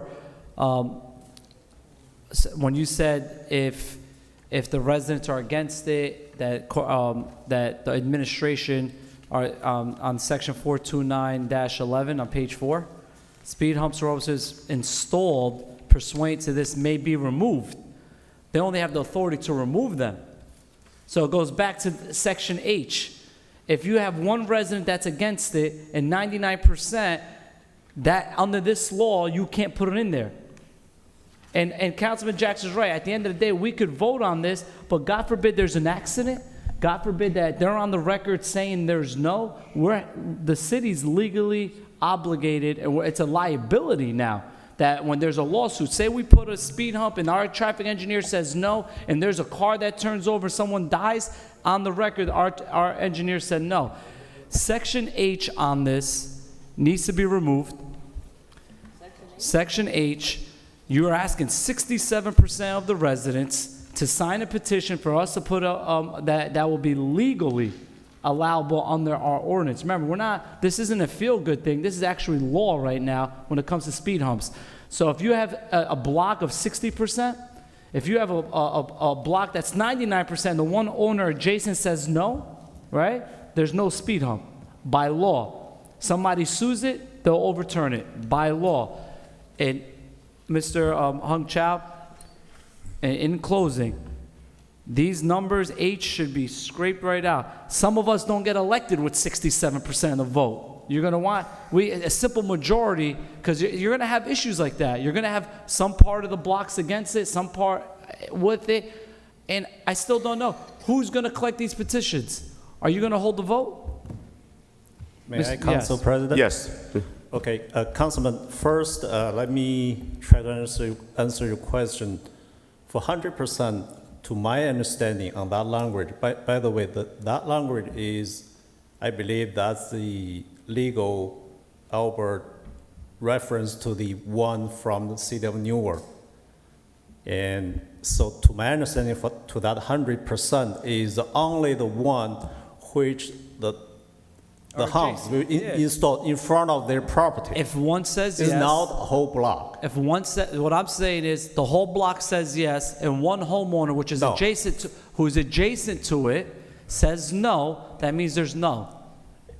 So if I have 50 people on my block, everyone says yes, I'm the owner that has a speed hump in front of me, and I say no, by this law, you can't put a speed hump. So, That's true. It needs to be 100% adjacent. Corporation Counsel, can you clarify that part, the way we could move on? Yes, thank you, and thank you, Council President, and thank you, Councilman Abdulaziz. So, in order to make this abundantly clear, we have in section 429-10 that the city reserves the right to install any traffic calming device, including speed humps and rumble strips, without a resident petition. So even if one resident is against it, the traffic engineer is authorized pursuant to this ordinance to install his own, to make a determination independent of a petition to say, you know what, okay, there was one holdout, all these people wanted it. Even if there was no petition, the traffic engineer could, at the request of council or someone else, make the determination that he wants to do that. And to close, Council I'm President, happy- here's my recommendation. I'm happy to take a recommendation. I'm going to take a recommendation here. I am for speed humps and the rumble strips. I think putting the criteria H in there as something that's needed should be more of evidence provided for us to act instead of it being in law, right? Instead of it being there. We should have a petition that could be used as evidence. It doesn't need to be in the law, because then that gives you more discretion. It gives the council more discretion on where the speed humps may be. People may not be able to vote on that end. I would make a motion to remove H and continue the ordinance. Before you move, Thank you, Councilman. Councilman Velez has the floor. The reason is, before you decide to move something from this ordinance, okay, I want to give you credit in something. Before we go into that section that you say 67%, 429-3 says, criteria of speed humps. Before a 60%, Councilman Abdulaziz, before 60% take place, before 100% take place, there have to be a criteria. If residents comes here with the application of 67%, all right, that they agreed, and one say no, still, traffic engineer, the expert on this, is going to take that application and it's going to match the criteria. For example, the street that you just said, what's the street? The street that you said, Maryland. So Maryland needs to have 3,000 vehicles per day based on the statute of the NJSA. If it could be 100 signatures in that street for a speed hump, but if it don't meet the criteria 3,000 cars, it don't go no matter you want it, don't want it, don't want it, don't want it. So why have H? That's exactly my point. Because the Take H out, the H, and then we use that as before you go evidence. to the H, You need to go to So- the letter before in the alphabet. Okay, That's before Councilman, H. So this is another one. No, Councilman, I could read Point it. of order. Councilman Abdallah, Councilman Velez has the floor. Councilman Velez, once you finish, I have Councilman Rui Cotton, Councilman Jackson, and I go back to you. So the other one is, for example, there is one that says here, speed humps should not be installed in any street that which there is in the judgment of traffic engineer adequate vertical horizontal alignment, right distance is allowed to say. There's another one that says about fire trucks or emergency vehicle going through.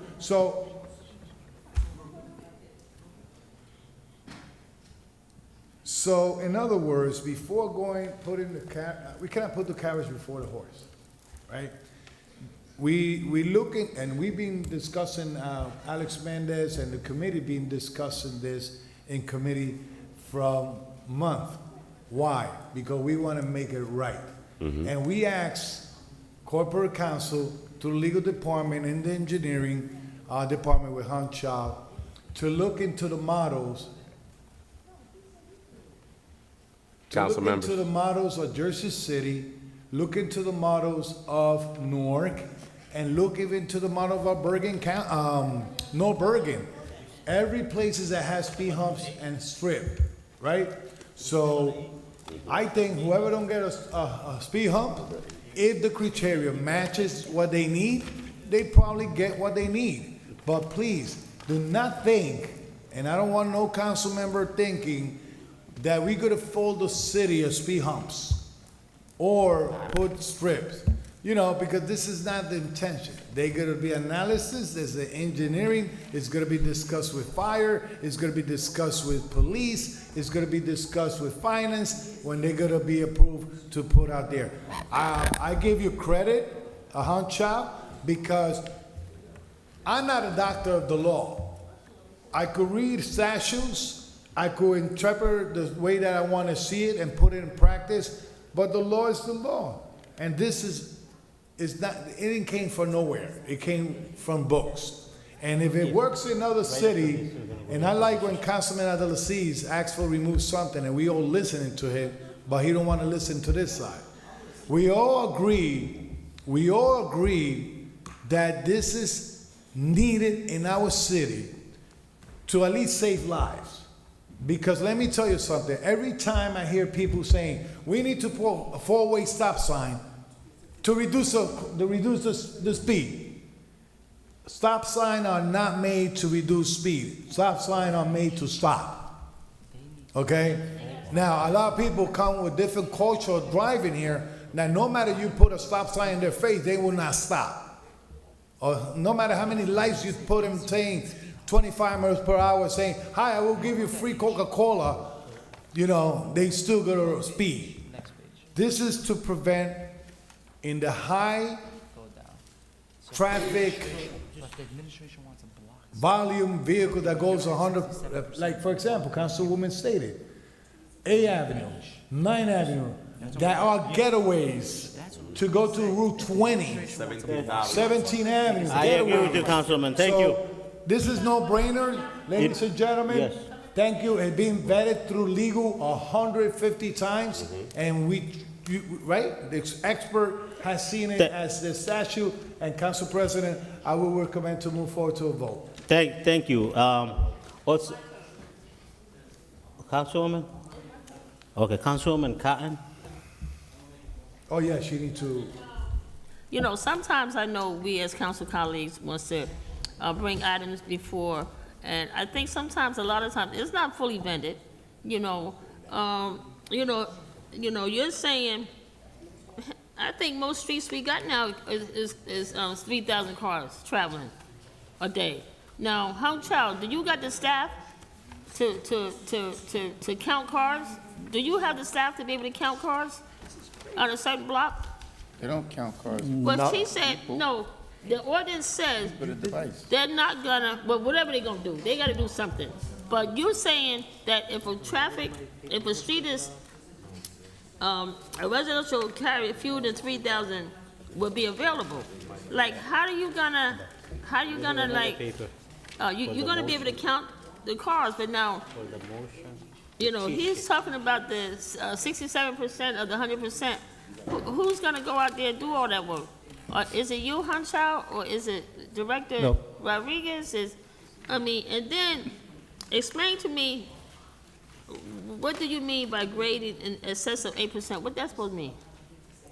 Okay. May I, Council President? Yes. Yes. Okay, Councilwoman, this is, as the beginning I mentioned, this is just the policy. I'm working on a detailed procedure and the criteria which will be detailed on those, including the question you asked and also the question Councilman Abdelaziz asked. Right.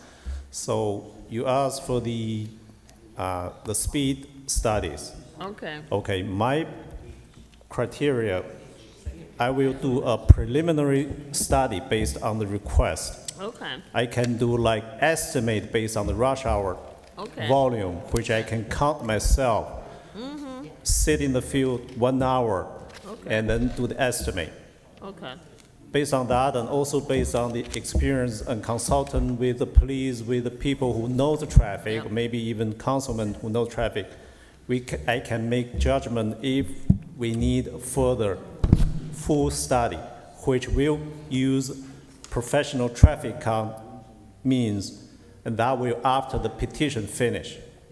If the petition passed, and then if we decide need those study numbers, if that's 3,000 or less, based on the state law, and that will use outside service. The city do not have that ability. No, okay. This is first reading. Yes. So you're telling me by the time second reading comes, you're gonna have something totally different? No, you No, can't no, do no. that. Right, so we voting on this?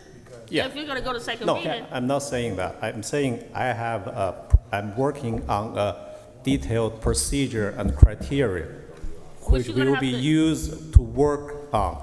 But that's nothing to conflict with this policy. This is a policy that laid the base of my procedures. Yeah. So, this Council is President, we're gonna authority. remove H. Council President, can I make a motion? Oh, Wait a second. Go ahead. My God. Second. Like, Let in other Councilwoman words- speak. Yeah, Yes, like, come yes. on, Then let's you go, stop Council. it. Like, so in other words, and Billy never even answered, Director, even when, what happens, I mean, we don't know how high the humps are, we don't know how high the bumps are. What happens when it's snowing? How is these drivers gonna know when the lift plows? How they gonna figure all of that out? Our drivers are gonna have to learn the streets. Basically, our drivers are gonna have to learn the They're gonna be streets. tearing up a bunch of blades. Now, we'll have it where they put them at. I We'll can know see where us they're at. now. We can't get the street plowed because all the blades are broke. Well, you can say what you want to say, but let us get a 20-inch storm and see what happens. That's all. That's You not know, gonna be speed you gotta humps. be- It's one- we gotta be like, can okay, we I'm keep the saying, order? to me, Council things member? don't get vented enough Let's here not speak over to each bring other. it before. You know, you want to just do something rushed to put your name on it. Thank you. Council President, I'd like to make a motion on the floor, please. Go ahead, Councilman. I make a motion to remove, in section 429-3, remove section H. Second. Roll call on that? Well, why they second? Y'all just like, I can't understand. I mean, like, you know, like, go ahead. Go ahead, no. Yeah, amended. Roll call. As amended. Roll call on item number 8. No, amendment. No, amendment. That's amendment. Amendment On the number- amendment, that's removing item H from section 428-3, 429-3. 429, did I say 8-3? Section H. Section H. Yes. So, Roll So call. that- roll call on that item 8. Councilman Abdelaziz? I thank the DPW committee people, right? I think this was well-intentioned. The intentions were right, but I'm looking to remove the bureaucratic red tape, right? And I just saw this. It's 67% of the occupants of residents. So a 1-month-year-old is considered an occupant. A kid is considered an occupant. This is legal. We'll remove, hopefully we'll remove it. Occupants of residents, Councilman. It said per dwelling. To remove the bureaucratic red tape says out of per this. Yeah, dwelling. my vote is yes. You could have 30 people living in the house. It Continue, says please. per dwelling. It don't say every occupant in the house. it is. Where it says that at? Go ahead. After this is Huh? done. Please continue, Madam Clerk. No, No? no. Okay. Councilman Jackson? Thank you, Madam Clerk. What's puzzling and disappointing is that this committee and certain members of the council spent months and weeks working on this. Now, within a whim, you're gonna just be convinced so easily. First of all, I commend the attempt, Corporation Council and Director, Mr. Hung Chow, in wanting to be inclusive, to give the community an opportunity to weigh in. Yeah. All community members are consistently coming before this council, making requests. And some communities, obviously it's gonna be a huge financial burden. So maybe some communities want it more than others. So this gives an opportunity for the community to be heard and for their concerns to be addressed. And if there's one or two, it gives us an out, so to speak, because we can't afford it. And there's gonna be tons of community members saying, hey, why I want mine first. Well, we can eliminate a good 10%, maybe 25% of those potential locations because they don't have full consensus by their residents. So my vote is no, Madam Clerk. Okay, thanks, Councilman. Councilman Mendez? Thank you, Madam Clerk. I definitely, the reason why I've been fighting so hard for this is because when I was a councilman at large when I was elected in 2014, I put this legislation on the floor on the Joy Torre administration, and they never enforced it. It was just a name on the legislation, and nothing happened. This time around, Corporation Council has been working extremely hard, and we model Jersey City legislation, NUA legislation to make this happen. And every time I walk around the different area in the community, people are crying for this because unfortunately, we're not enforcing the law in terms of speeding. And as Councilman Velez mentioned before, four-way stop sign doesn't stop people from speeding. Speed bump, they definitely stop. I'm willing to change the age, the number, that item, that just portion with no problem. I'm just gonna see this getting ready to be approved and ready to be implemented in our community. As a councilman of the 3rd Ward, I could tell you that every time I go around my community, they just constantly ask me. Every time people pass Brilliant Avenue, they fly to get into Route 20. And those are residential areas that our children cannot be outside because they're not safe, because people are flying around the city. And the speed bump is the only way to force them to stop and slow down in our residential area. So my vote is yes to the amendment. Thank you, Councilman. Councilwoman Mims? Pass. Councilman Velez? I will pass because I'm looking for something here for her. Now, let me wrap this up. First of all, everyone is passionate to get things done in the city, no matter when they mention it. I just gotta say that it's gonna get done. But I'm not gonna be disappointed in my committee at all. At DPW committee, at all. I'm not gonna be disappointed at my colleagues if they wanna put forward something in the city that will benefit the city. I will not be, listen, I'm tired every time that we wanna do changes in the city and move forward. There's only one councilman that we are the wrong ones. We are the wrong ones for him. And I'm tired of that already. I'm tired of that already. I'm tired of Councilman Jackson thinking that we are the one that we don't know nothing. I'm tired already. Councilwoman, I'm not directing it to you. You are a proactive councilwoman, and you vote to things to move forward the city. I'm not saying you. I'm saying Councilman Jackson. Everything that he votes is no because he's a no man. Why? Because he don't want to see the city moving forward. I'm tired of it. This is benefit. This is benefit for the safety of our pedestrians, our city kids. This is safety that we put in measure out there. I commend the traffic engineering. I commend legal. I commend my committee meetings that I do to bring safety into the city. I dare you to be ashamed of the work that we do hard in our city to move it forward and to bring safety to our city. It's a shame. Now, Councilwoman Mims, in the past, I'm not short memory. In the past, she always lobbied for East 18 and 7th Avenue about the traffic light. We told Hang Chow, we spoke about that numerous times. You brought it to the county because it's a county road, they say no. We look for safety. We see the traffic accidents out there. We see it, we get the complaints every day. I don't know why people voted no. That's their problem to vote no when they get the concern of the community here and they still go against the things that we want to put forward to that city. So I want to include Councilwoman Mims as a co-sponsor in this resolution too. If you allow me, Councilwoman Mendes. I have no problem. Okay, Councilwoman, let the record reflect Councilwoman Mims will be co-sponsoring this resolution also, based on her lobbyists for her residents and at large. My vote is yes for the amendment. Thank you. And I'm waiting for it. I'm waiting for it, Councilman Jackson. Come on. Thank you, Councilman. Please continue. Please continue. What are you waiting for? Councilwoman Mims? What are you waiting for? Let's not please talk What are you over each waiting other. for? So, Continue, please. You should have been waiting for some higher education or something. Yo, you probably brag about your education, but your education, you know where is it? Councilmember, Your education is like nothing, no hair. Please, Councilmember, let's not speak over each other, please. Oh, you're Come gonna, on, now Councilman. you're gonna attack my language? Councilman, please, let's not speak over each other.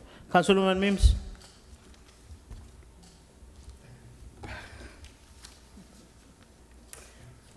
Councilwoman Mims. I'm coming. Paterson, thank you, Councilman Velez. This ordinance is needed.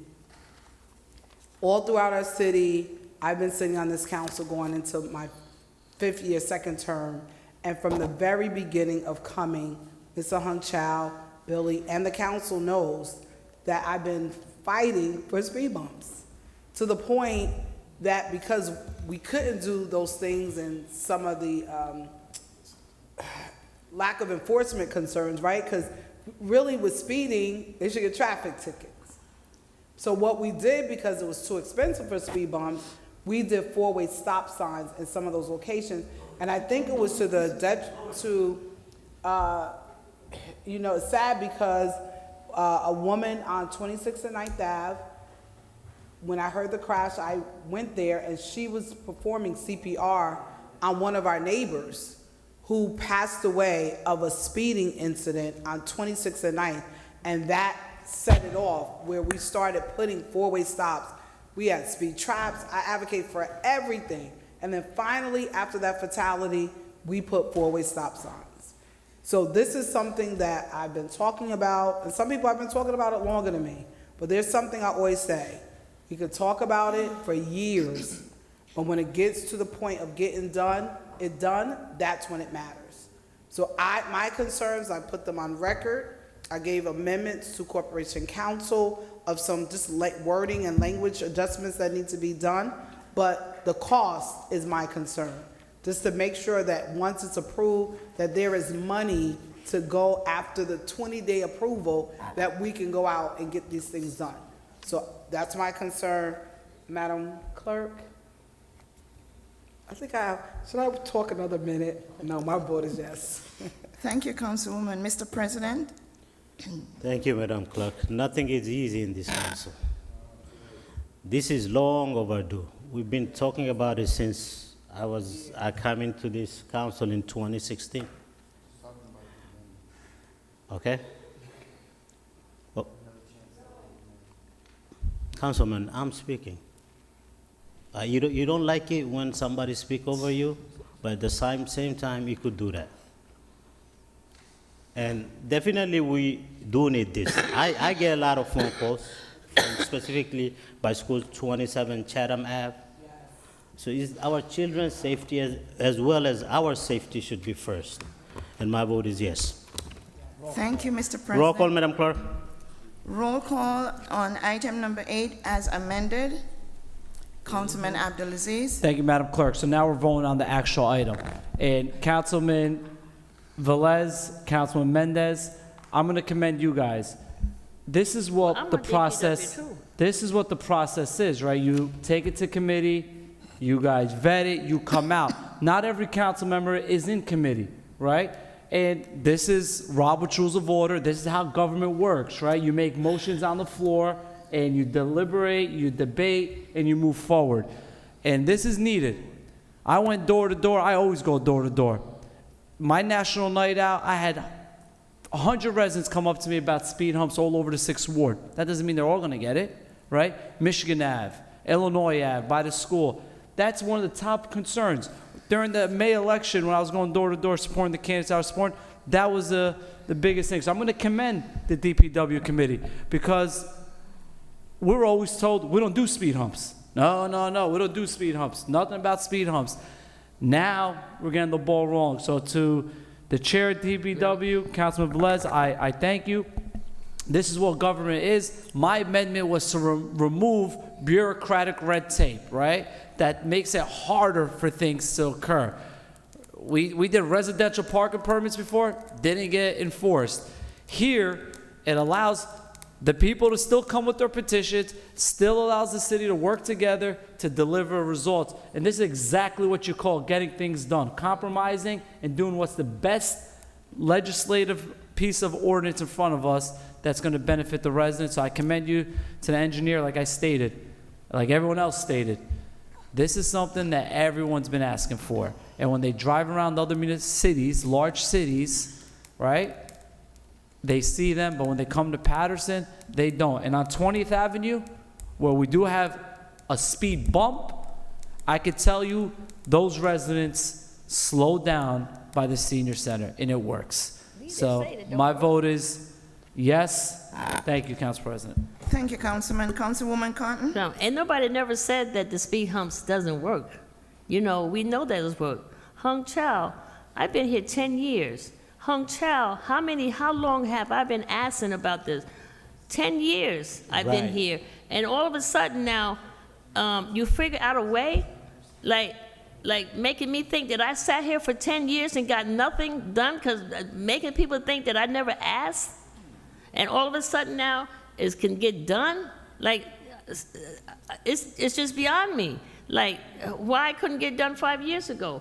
Before we had all these accidents, cars flipped in front of my house with speeding from 11th Avenue to 10th Avenue trying to beat the light. So, you know we needed this, and I just don't see how it's going to get accomplished like what we trying to get accomplished. I just, we need it, but I don't see it getting accomplished, what we need to get done. And I've asked you many things and many different things, and me and you disagree. And what I've done is I went along with what you told me, because you are the engineer. I'm not an engineer. So when I ask for certain things and you say this is no good, and then I see 3 years down the road and they got the same thing what I asked for 3 years ago. Like, why? That's what I'm trying to figure out. And it bothers me that if I asked for something before that never got done, and then all of a sudden now they can get done. Like, what's the difference between now and before? That's all. And we need this, but I don't see it being implemented. What's the matter? Amen's behind we had a decent corporation council. What's it? Oh my That's what I'm not, you know what I'm saying, Hung Child and Director Rodriguez. And we've been going with this, and I know it's needed. I'm just waiting to see how we're going to be able to implement it. I don't see us being able to do it the way some of my council colleagues think that it's going to get done. But, I'm not going to, we need this. I've been asking for it. I've been sitting here for 10 years. We ain't never got it done. They three down there got it done. Okay, fine. Make me like chopped liver or whatever you want to call me. But we need this, and, I'm going to, and I still think, like Councilman Jackson said, residents need to be involved too. I mean, I'm not gonna, what I'm working on now, Carroll Street and Auburn Street.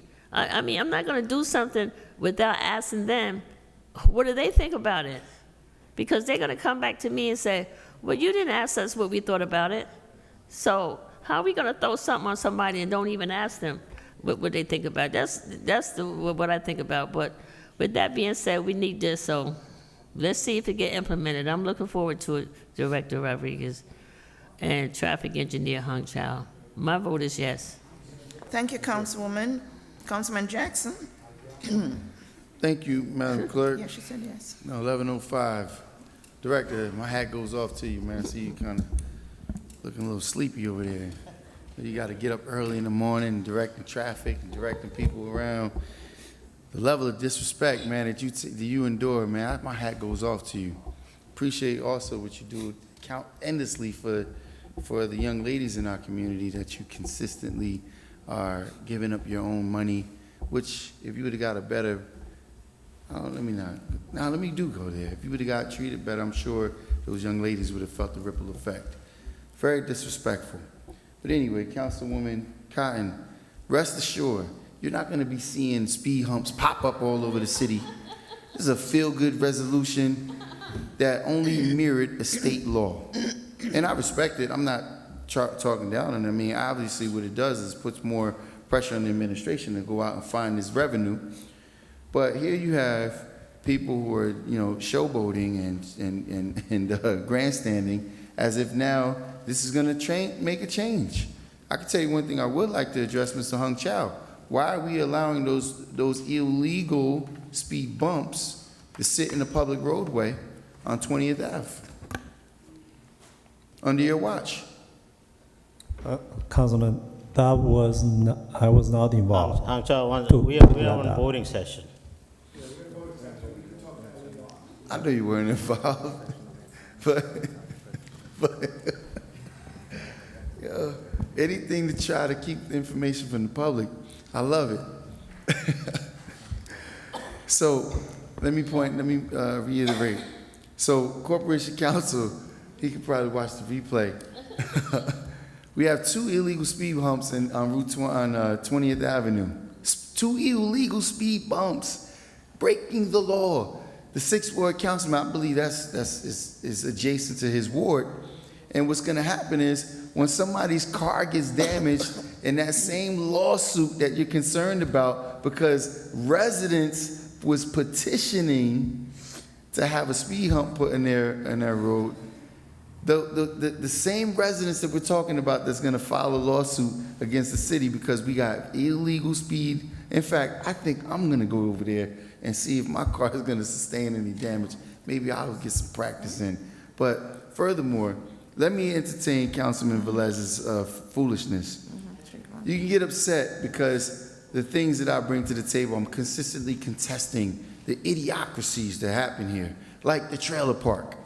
Let me not remind you of the beautifying the neighborhood vote that you casted on that and then want to retract on that. Every single item that I contest, I have been totally right on, and then I have council members come and making excuses later on. For example, the salary order, it's not raises, it's ranges. Yet everybody got a raise, but the people who work the hardest, it's disrespectful. And you sitting here and callously talking that nonsense shows your level of, so when I talk about reading and understanding English, it's not talking about your language. The language in which we are working under just so happens to be English. And if your level of comprehension doesn't meet, excuse me. We are voting on an item, Council. So I'm sorry, I'm voting on the item. We don't need to attack each other. I'm not attacking. I'm pointing out the obvious. I'm stating facts. It's no attack. If you feel slighted by factual context, then you should really look in the mirror, Councilman. If anyone does, including yourself. Well, definitely, I do look at the mirror every day. Okay. Everybody should. Well, why are you Definitely. interrupting me? I'm not interrupting you. You I'm are. conversating with you. No, you're interrupting You're asking me. me a question. I didn't ask you a question. What was the question I asked you? Come on, man. What was the question I asked you? We're here to govern. What was the question I asked you? Continue. Thank you. I appreciate that. Thank you. Thank you very much. You for being so kind and so considerate. Oh, thank you. Thank you. If my factual dialogue or contention is an issue for somebody, if you're feeling some way intimidated by the truth, then please, you should reconsider your position here. And if the councilman wants to recklessly talk about how I'm trying to get in the way of progress. Explain to me what progress are we making? We spent more time on this than we want to spend on the public portion. We want to rush people through in the public, but sit here talking about speed humps of a state law that's already in place. But I'm in favor of it. But I'm just pointing out the nonsense that we're going through here. So my vote is yes, Council President. Thank you. Thanks, Councilman Mendez. We discussed it for too long. Yes, Council President, you're totally correct. Attention, Paterson, this is my last comment on first reading about this speed bump legislation. I truly believe about that this legislation is not a feel-good legislation on any way or form.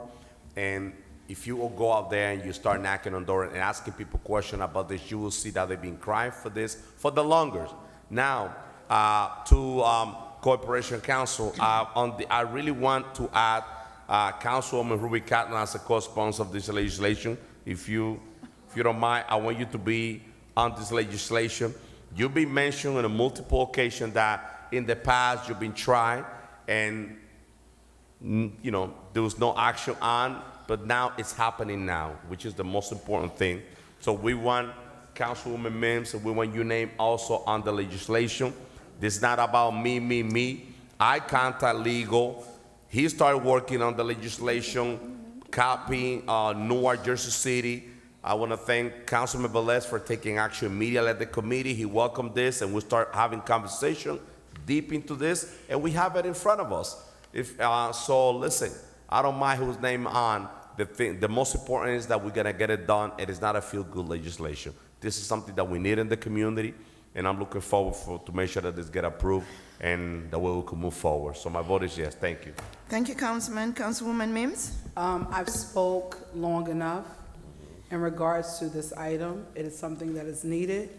My prayer is that there is some level of a priority listing that will be done to ensure that what the streets that are needed to be done in whatever order, that there is a set order to that, and there's some proper oversight, especially for sustainability and maintenance.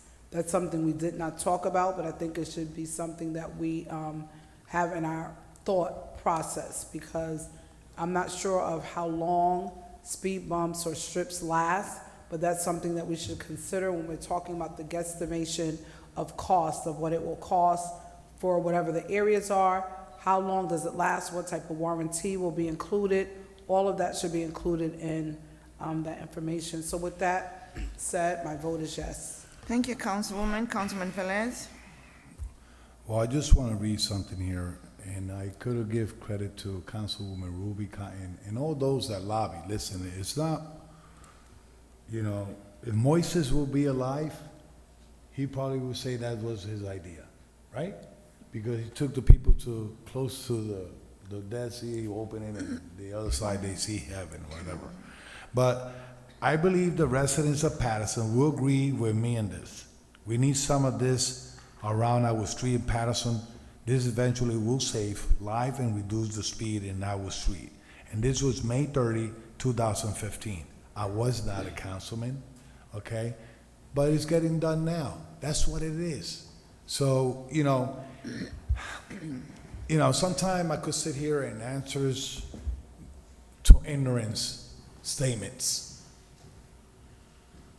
I could go after my councilman right now with a lot of stuff that he just said, because my constituents are watching the meetings, and he says how racist he is to go after your language. And I got the proof. I don't know who texted me. I'm asking who is it, because he left the microphone open when he says speak English. Don't try to decorate it now. Councilman, please. Well, I'm using my freedom of speech right now. And whoever stopped me, I could go forward. Councilman Jackson, I respect your acknowledgement in how you want to present your toxic ideas in the city of Paterson. But one thing I could tell you, I don't brag my education, I live my education. What I do out there, and what I preach, I leave it.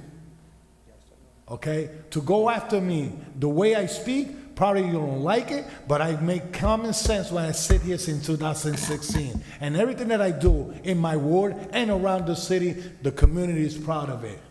You should be ashamed of yourself that you attack me the way you attack me in my personal way to speak. Councilman, please. That he went against my language. And he should be ashamed to call himself Puerto Rican too. Because you criticize my language, you should be noticed that you got blood Puerto Rican inside of you too. Council member, can you continue, please? Well, let me tell you, ladies and gentlemen, karma is the best thing in the world. And the way that he bully people, and the way that he threat people, one day karma will take lead on this. Trust me, karma. You could celebrate for a minute a party, but one of these days you have to sit down and say how many things you have done good and how many things you have done wrong. And I gotta say, like the Ernest Rucker cursed 100 times here in Puerto Rico. There's a say that people say payback is but karma is good. Thank you, Councilman. Can you vote, please? When you see people dying in the street because people are speeding, that gentleman that this councilwoman stated about 26 and 8 and 9 is uncle of my kid. When you see pedestrians, okay, trying to cross the street in a crosswalk in the city of Paterson, you have cars driving like maniac. Some people's statement and comment are toxic. And they are toxic for this city. They should be ashamed and step down out of this chair. I'm tired every time, and I'm gonna say it again. Toxic is not gonna move the city forward. Positive comment and positive agenda will move the city forward. It's time to end the politic thing. Now it's time to move as the legislator, not to make pretend that you are administrator. So, once again, Councilman, you keep on making fun of my accent or the way I speak. I'm going to talk to my attorney, and you're going to see it in court. I don't have a problem taking to court. Take you to court.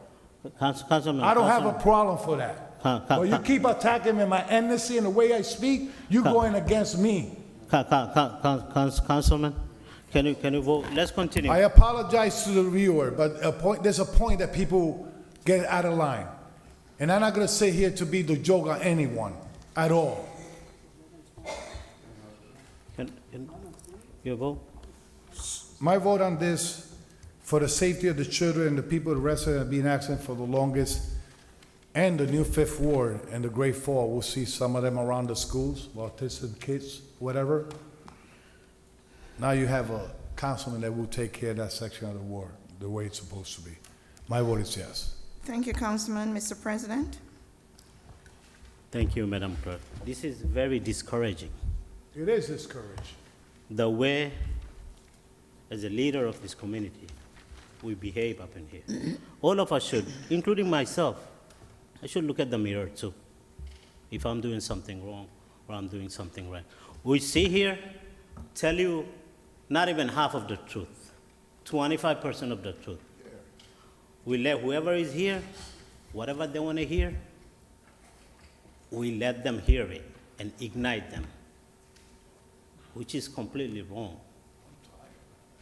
We are here to serve people, move the city agenda, not our personal vendetta against each other or whatever, even the administration.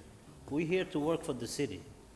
And viewers out there, they know whose intention is what, who has the best interest in their heart. I think all of us should rectify ourselves and look at the mirror. My vote is yes on this item, Madam Clerk. Thank you, Mr. President. The votes are 7 yeses, 2 absences. Item number 8 is adopted. Second reading will be at 9/13/2022 at the regular meeting. Let's go to the Thank you, executive. Council. Go ahead. Have a good night, guys. Good night. let's do the executive session. You want to finish Yes, sir. everything? I mean, the gentleman is here, I believe. Yes, yes. Well, let's finish this item. I think, I'm sorry. Yeah, Let's do item number finish 9. everything, and after Yes. executive Sure. session, we'll leave. Yes. Item number 9 is a first reading ordinance. No public hearing is required. You guys could leave. We had a committee, then we had a workshop. You don't guys need to be here after 11 o'clock. It's an ordinance establishing a commercial loading zone on East 35th Street between Market Street and Alabama Avenue. Can I have a motion? So move. Moved by Councilman Mendez, second by Councilwoman Means and Councilwoman Cotton. Roll call on item number 9, Madam Clerk, for first reading. Yes, Council President. Roll call on item number 9 for first reading. Councilwoman Cotton? I mean, I'm sorry, just. Roll call, Madam Clerk. Councilwoman Cotton? Councilman Jackson? Yes. Councilman Mendez? Thank you, Madam Clerk. We have a very extensive discussion on the committee, at the DPW committee meeting. This entity, they do need this loading zone, and it's between the docks, so we're not taking parking space for the public, also to establish this loading zone, which is the most important part. My vote is yes. Thank you, Councilman. Councilwoman Mims? Yes. Council President? Yes. The votes are 5 yeses, 4 absences. Item number 9 is adopted. Second reading will be on September 13, 2022, at the regular meeting. Let's do a second reading ordinances, item 1 to 7, Madam Clerk. Okay.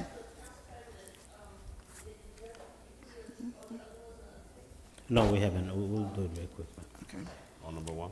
Item number 1, Madam Clerk. Item number 1 is a second reading ordinance. Public hearing is required. It's an ordinance repealing Paterson Code Section 449-11, entitled Limitation on Age of Vehicles, Removal of Taxi Cabs from Service. It's a City Council Ordinance number 22050. So move. Second. Moved by Councilman Mendez, second by Councilwoman Mims. Now, public hearing is open. See no, move to close. Second. Move to close by Councilman Mendez, second by Councilwoman Cotton. Roll call to close the public hearing. Roll call to close the public hearing. Councilwoman Cotton? Yes. Councilman Jackson? Yes. Councilman Mendez? Yes. Councilwoman Mims? Yes. Mr. President? Yes. The votes are 5 yeses, 4 absences. The public hearing is hereby closed. Roll call on item number 1. Roll call on item number 1 for adoption. Councilwoman Cotton? I'm sorry, Council President, but what I'm going to request is that we're gonna pass this ordinance tonight because it's second reading. But I want to request, and I'm not quite sure, I think it should come under public safety, that there's other items, there's some things that we need to talk more about with these taxis, that we need to, there's a lot of stuff out there that's going on with these taxi companies. And I think that we need to have more conversation, especially with the 3 taxi inspectors that we have here in the city. We're going to pass this tonight, but please, let's have that conversation. With that being said, Madam Clerk, my vote is yes. Thank you, Councilwoman. Councilman Jackson? Yes. Councilman Mendez? Thank you, Madam Clerk. This is a very good legislation that is going to allow a lot of our Patersonians that have those 2012 cap to be able to use it. So now it's going to be from 2012 and up. Also, we got to make sure that the administration have to make sure that the inspector stay on top of all those taxis, making sure that all the safety components are into place. But I'm very satisfied to help our local taxi driver. My vote is yes. Thank you, Councilman. Councilwoman Mims? Yes. Oh. Councilman Velez?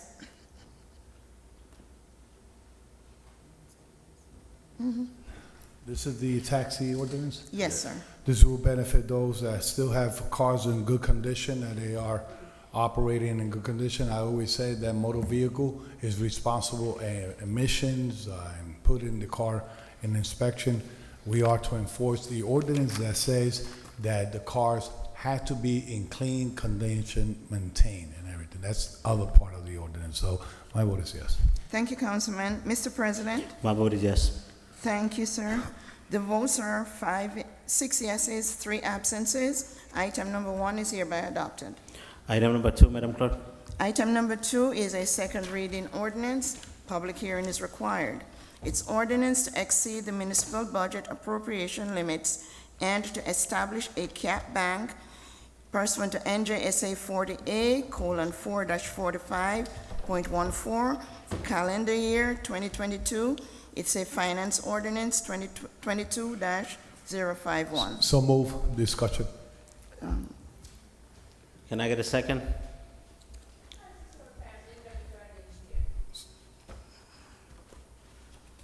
What was that?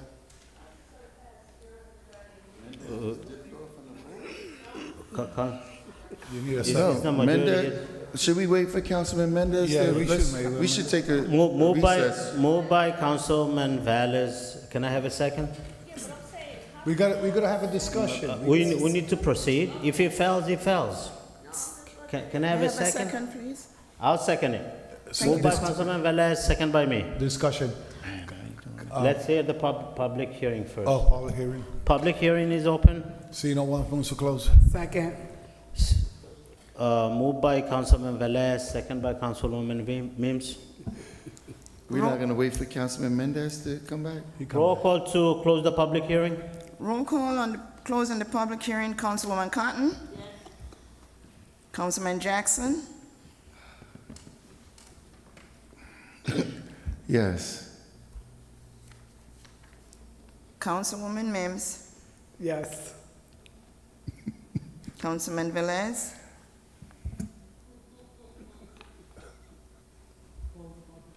Oh, public motion? Take your Yes, time. yes. Yeah, Councilman public- Velez? Yes. Councilman Mendez just went in the bathroom. Mr. President?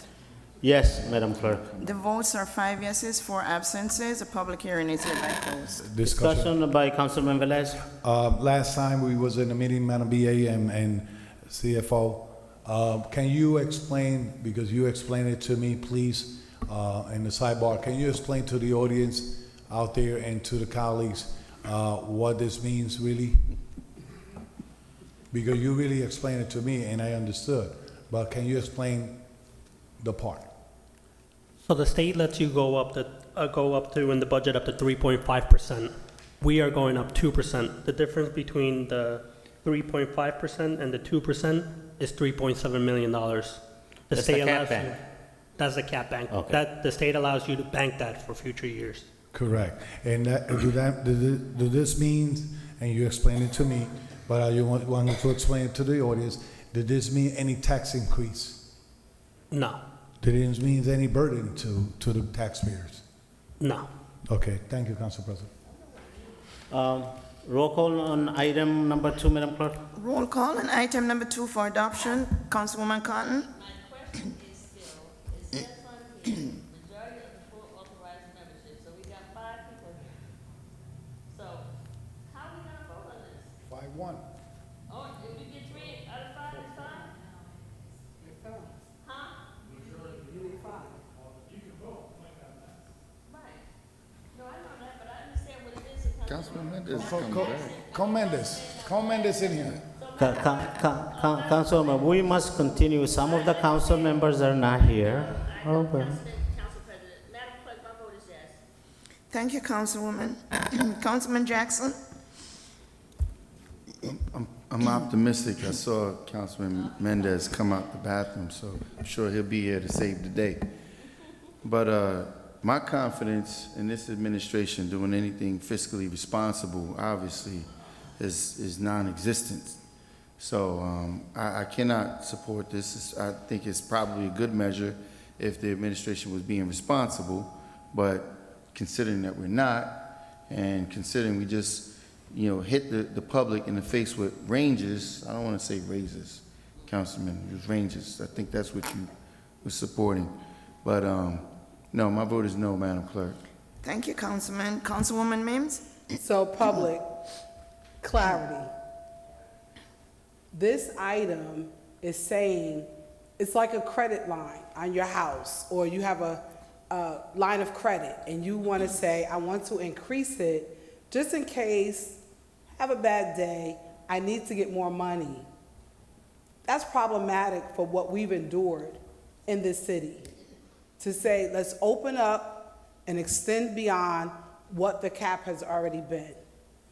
If there was some level of assurity that we would be able to maintain it, not have issues with the fact that we're still on transitional aid, still have to reach out for money, and so many other things, I would be more pointed towards supporting this item. But because it is neither of the two, and because I stand with the residents in this community, I am not going to support this item. I think we need to do more, especially when it comes to maintaining and sustaining the financial stability of this community, where we're driving more people that were born and raised in this city out of this town than people that want to stay. My vote, Madam Clerk, is no. Thank you, Councilwoman. Councilman Velez? So I want to go to the third whereas of this ordinance. And it says, the municipal council of the city of Paterson find if advisable, I'm sorry if I pronounce it wrong, Councilman Jackson, and necessary to increase it to calendar year 2022 budget by up to 3.5% over the previous year's final appropriation. So we could appropriate, right? In the interest of promoting the health, the safety, and welfare of the citizen. So if I take this line seriously, the administration, with the approval of DCA, is going to look that should benefit the health, the safety, and the welfare of the citizen. So if some of those aspects of the residents of Paterson needs more money, of course, that's what we're doing. And not, we could jeopardize the health, the welfare of our citizens, and safety. So I'm going to vote yes because the explanation of CFO was correct. And if you look at the whole entire ordinance, you have New Jersey state statute on it. So I don't know what's the difference between the state statutes and what we had to do here, but it's supported by the state anyway. So my vote is yes. Thank you, Councilman. Mr. President? Thank you, Madam Clerk. NJSA 40A:4-45, 15A allows us to do this. Every city does it. Yeah. Every city does it. And it's not the first time we do it. Every year we have done it, so now there is an issue. My vote is yes. Thank you, Mr. President. The votes are 3 yeses, 2 noes, 4 absences. Item number 2 has failed. Okay, thank you. Madam Clerk, actually, I see. Tell Councilman Mendez he can come over. I see our item number 37. Yes. We need to go to executive session. I'm sorry, Mr. Diarco. I'm so sorry. We have a long night tonight, and we'll take care of your item right now. He's been sitting here for a while. We had to go to closed section. Madam Clerk, let's proceed within item 37 to open the executive session. Yes, Mr. President. Item number 37 is a resolution authorizing the municipal council executive session or closed session in or adjoining the City Council Chambers, 155 Market Street, to discuss Provisional Battalion Chief Stephen Diarco's involuntary disability retirement application. It's a fire resolution 22:505. Formal action will be taken. Motion to open the executive session. So moved. Second. Moved by Councilwoman Mims, second by Councilman Velez and Councilwoman Cotton. So, Madam Clerk, roll call to open the executive session. roll call to open the executive session. Councilwoman Cotton? Yes. Councilman Jackson? Thank you, Madam Clerk. So, to the members of the public, as we move into executive session, we won't be airing any until we return. Just want to put something on record before we do. I'm here each and every night on behalf of the residents of our community. I go hard. I don't make any apologies. And, for Councilman Velez to make such a derogatory statement as if I'm against language is yet again very immature.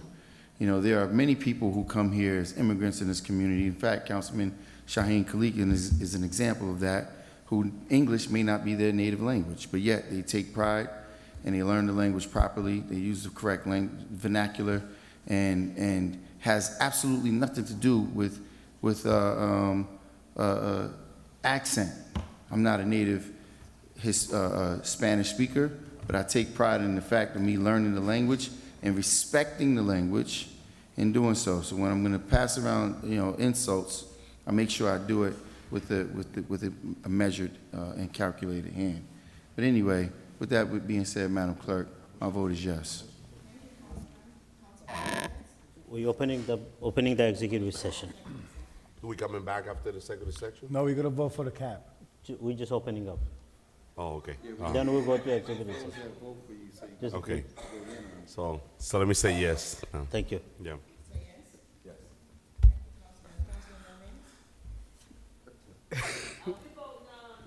Yes, yes.